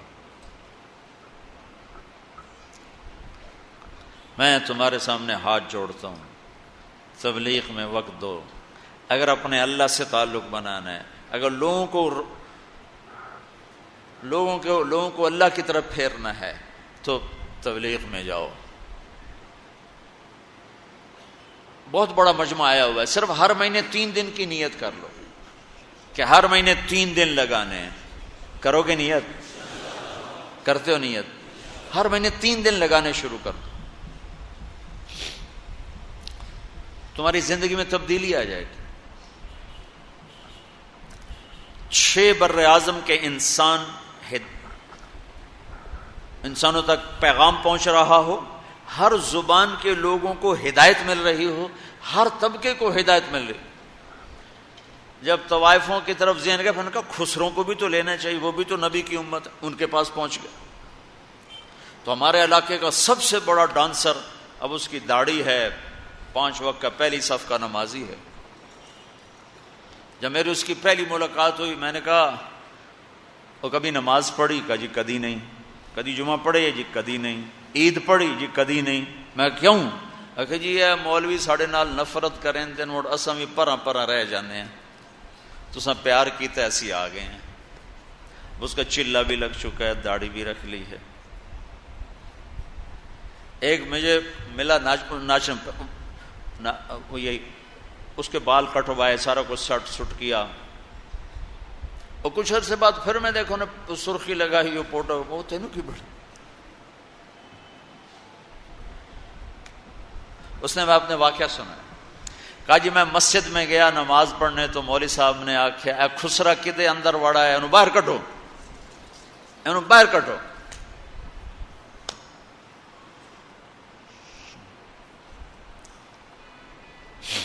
تو وٹیک سنگھ گئی ہماری جماعت 95 میں، تو اس وقت وہ یہ سوشلزم کا بڑا مرکز تھا وہ. تو اس کے جا کے اس سے ملے ہمارے ساتھی جو بڑا ان کا وہ پریزیڈنٹ تھا، صدر تھا. اس نے کہا جی مسلمان ہوں، کافر نہیں ہوں. مسلمان کافر نہیں، سوشلزم سے متاثر ہیں. تو اس کی ہم بات کرتے تھے، ہم پر دہریے کا لیبل لگنا شروع ہو گیا، دہریے دہریے دہریے. ایک دن نماز پڑھنے گیا مسجد، ظہر کی نماز تھی، عصر کی نماز، وضو کر لیا تھا اور مسح کے لیے پانی لیا، مسح کرنے کے لیے ہاتھوں میں پانی لیا. تو پیچھے سے مولوی صاحب کی آواز آئی امام مسجد، اے دہریا اندر کدے وڑا ہے، باہر کٹو. تو میں نے وہ پانی یوں کر دیا، اور اس کے بعد آج تک میں مسجد نہیں گیا. اس میں جتنا مجرم وہ ہے اتنا ہی مجرم وہ امام مسجد ہے جس نے یہ کہا ہے دہریے نو باہر کٹو.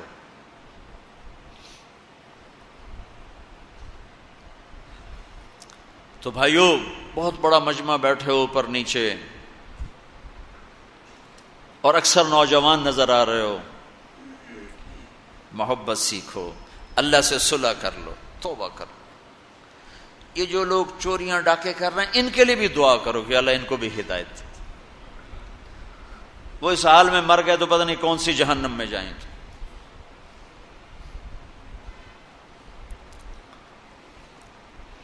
تو نیت کرتے ہو سارے؟ ایک نیت میں اور کروایا کرتا ہوں کہ بھئی آج تک جو ہوا آئندہ توبہ، صلح کر کے اٹھیں، اللہ کی بارگاہ میں صلح کر کے اٹھیں. تو اس کی بھی نیت کرتے ہو؟ ابھی تمہارے آنے سے پہلے اسپین کے ایک ساتھی سے بات ہو رہی تھی، وہ جو میں آخر میں توبہ کرواتا ہوں، انہوں نے کہا جی آپ تو چلے گئے ہیں اور ہمیں مسلسل خبریں آ رہی ہیں، چونکہ وہاں پاکستانی بہت زیادہ شراب کا کام کرتے ہیں، ان کے ہوٹلز ہیں تو ہوٹل میں شراب چلتی ہے. انہوں نے کہا جی مسلسل ہمارے لوگ کہ اسی جی توبہ کیتی ہے بھائی اسی شراب ویچنی بند کرتی، شراب بند کرتی. مختلف جگہوں سے خبریں آ رہی ہیں. کہا جی ہم نے وہاں توبہ کی، ہم نے سوچا تھا مکے جائیں گے وہاں جا کے توبہ کریں گے، لیکن وہ تو ادھر ہی انہوں نے ہمیں توبہ کروا دی، تو بس یہ ہماری توبہ. تو ایک یہ کہوں گا کہ توبہ کر کے اٹھو، ٹھیک ہے، جو پیچھے گزر گئی اللہ معاف کر دے، آئندہ تو اس سے صلح کر کے چلیں گے. اور اگر کبھی پھر ٹوٹ گئی تو یہ کون سا اوکھا کام ہے، پھر توبہ کریں گے، پھر معافی مل جائے گی. اس دربار میں معافی کے سوا تو معافی سے معاف کرنے سے زیادہ محبوب عمل کو نہیں اللہ کی بارگاہ. تو توبہ کی بھی نیت کرتے ہو تو کہو یا اللہ میری توبہ، پھر کہو یا اللہ میری توبہ، پھر کہو یا اللہ میری توبہ. اللہ قبول فرما لے. اب حج والوں سے کوئی موقع ملا تو کر لوں گا، ورنہ وہیں مکے چل کے بات کریں گے. لیکن آپ بھائیو، ہو سکتا ہے اس وقت کی بات یہی ہو جو اللہ نے کہلوائی، ضرورت اسی کی ہو. میں آپ سے گزارش کرتا ہوں، محبت سیکھو، معاف کرنا سیکھو، ماں باپ کے آگے چپ رہنا سیکھو، بیوی کی کمی بیشی برداشت کرنا سیکھو، حتیٰ کہ اولاد کی کمی بیشی پر بھی ایک دم سیخ پانا ہو جاؤ، ہاتھ نہ اٹھاؤ، صبر کرو، حوصلے سے کام لو اور ان کو پیار محبت سے سمجھاؤ. سہیل احمد مشہور اداکار ہے. 96 میں ہم نے اداکاروں میں بھی کام کیا تھا. تو اس وقت ہم ایک مرید کے ہماری جماعت تھی جو ہمارے ساتھ تھا، گجرانوالے کا. مجھ سے کہنے لگا مولانا میرا باپ DSP ریٹائر، زندگی پر 1 روپیہ حرام نہیں کھایا، 1 روپیہ رشوت نہیں.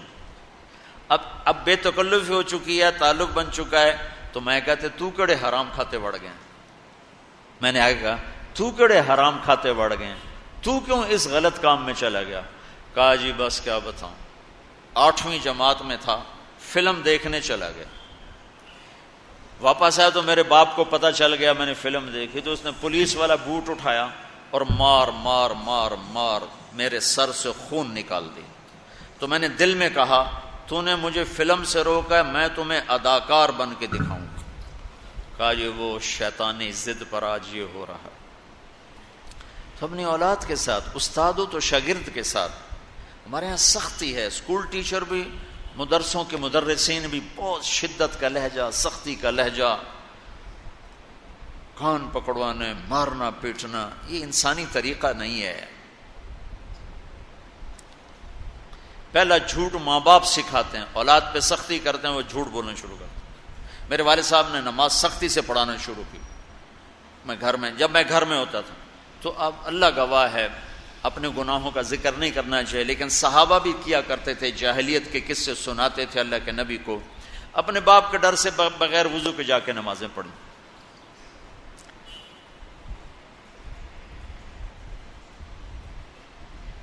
ایسی شدت نہ ہو کہ زبان جھوٹ کی آتی. 4تھی جماعت میں تھا میں. ہمارے استاد تھے ماسٹر شفیع صاحب رحمۃ اللہ علیہ، بڑے محنتی استاد. اس زمانے کے استاد ہوتے ہی محنتی تھے لیکن مارتے بہت. انہوں نے ہمیں حساب کا سوال لکھایا، سلیٹیں ہوتی تھیں اس پر. اب میں کوئی 12ویں نمبر پہ بیٹھا ہوا تھا اور جو جا رہا ہے آتا نہیں، ٹھو ٹھو ٹھو ٹھو، سوٹے بھی مکے بھی. میں کہا ابھی مر گئے، مجھے بھی نہیں آتا تھا اور میں انتظار کر رہا ہوں کہ یا اللہ میں اس سے نکلوں کیسے. سوال تو آتا نہیں، پکی گل ہے، سوٹے ہی ہیں. اب میرا چھوٹا ذہن اور میں سوچ رہا ہوں کہ کیا چکر چلاؤں. تو تھوڑا سا بیک گراؤنڈ یہ ہے کہ چونکہ ہمارا زمیندارہ ماحول تھا تو استادوں کو گھر ہماری طرف سے گندم جاتی تھی، چاول جاتے تھے، گھی جاتا تھا، آٹا جاتا تھا، مکھن جاتا تھا، چینی جاتی تھی، مرچیں جاتی تھی، جو سیزن پہ تو وہ جاتی تھی. تو کوئی 2 مہینے پہلے میرے استاد جی نے کہا تھا کہ پتر مرچاں بھجوا دے. ابے نو آکھی مرچاں بھجوا دے. وہ میں بھول گیا کہنا بھول گیا. تو اب میں بیٹھا سوچ رہا ہوں یا اللہ جان کیسے بچاؤں. وہ 2 مہینے پرانی بات یاد آ گئی. جب میرے سے آگے 2 لڑکے رہ گئے، اس وقت یہ سارا پچھلا کمپیوٹر کھلا تو میں اٹھ کے گیا. میں نے کہا استاد جی ابا جی پہ آندین کل مرچاں پہنچ جا سن. ابا جی پہ آندین کل مرچاں پہنچ جا سن. انہوں نے کہا شاباش میرا پتر تو بائے جا.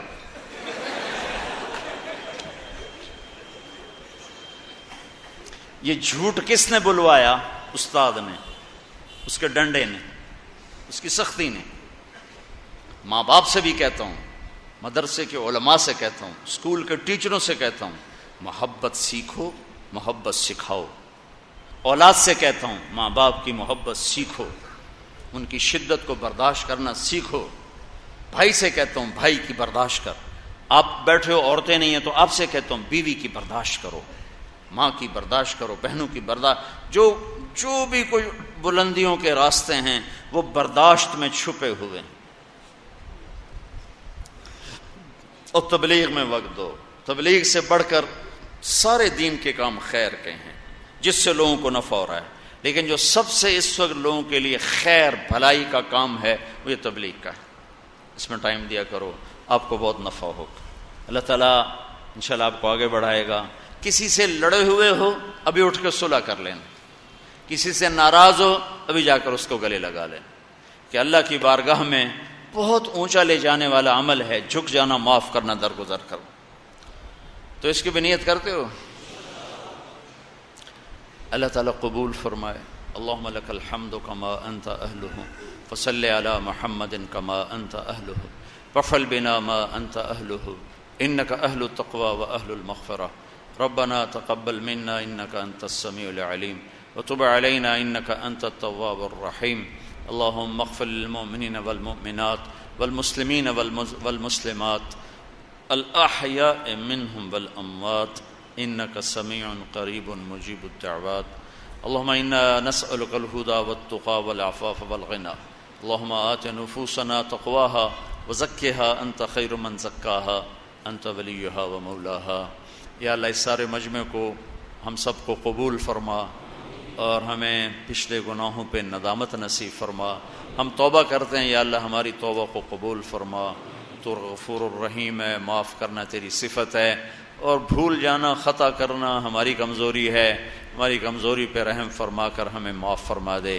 ہمارے پچھلے صغیرہ کبیرہ گناہ، آنکھ کے، کان کے، زبان کے، ہاتھ کے، پاؤں کے، جو بھی ہمارے جسم سے تیری نافرمانی کا کام ہوا اپنے محبوب کے صدقے معاف کر دے، اور ہمیں اس مجلس سے اٹھنے سے پہلے پہلے یا اللہ ایسے بنا دے جیسے آج ماں کے پیٹ سے نکلے ہوں۔ یا اللہ تجھے قدرت ہے، تو اس کا فیصلہ فرما۔ اور یا اللہ ہمارے گناہوں کی وجہ سے جو پورے ملک پر اور خاص طور پر اس شہر پر جو یا اللہ مشکل حالات آئے ہوئے ہیں، یا اللہ ہم تیری بارگاہ میں تیرے سامنے عرض کرتے ہیں تو ان کا حل فرما۔ یہ حکومتوں کے بس کی بات نہیں ہے، یہ تیرے ارادے کی بات ہے۔ تو محبتوں کو پیدا فرمانے والا ہے، ان نفرتوں کو مٹا دے اور محبتوں کو زندہ فرما دے، ان چوری ڈاکے کو ختم فرما دے، اور رزق حلال یا اللہ ہر آدمی کے اندر اس رزق حلال کمانے کا جذبہ پیدا فرما دے۔ یا اللہ آپس میں جو عداوتیں ہیں، جو دشمنیاں ہیں، انہیں محبت میں تبدیل فرما دے۔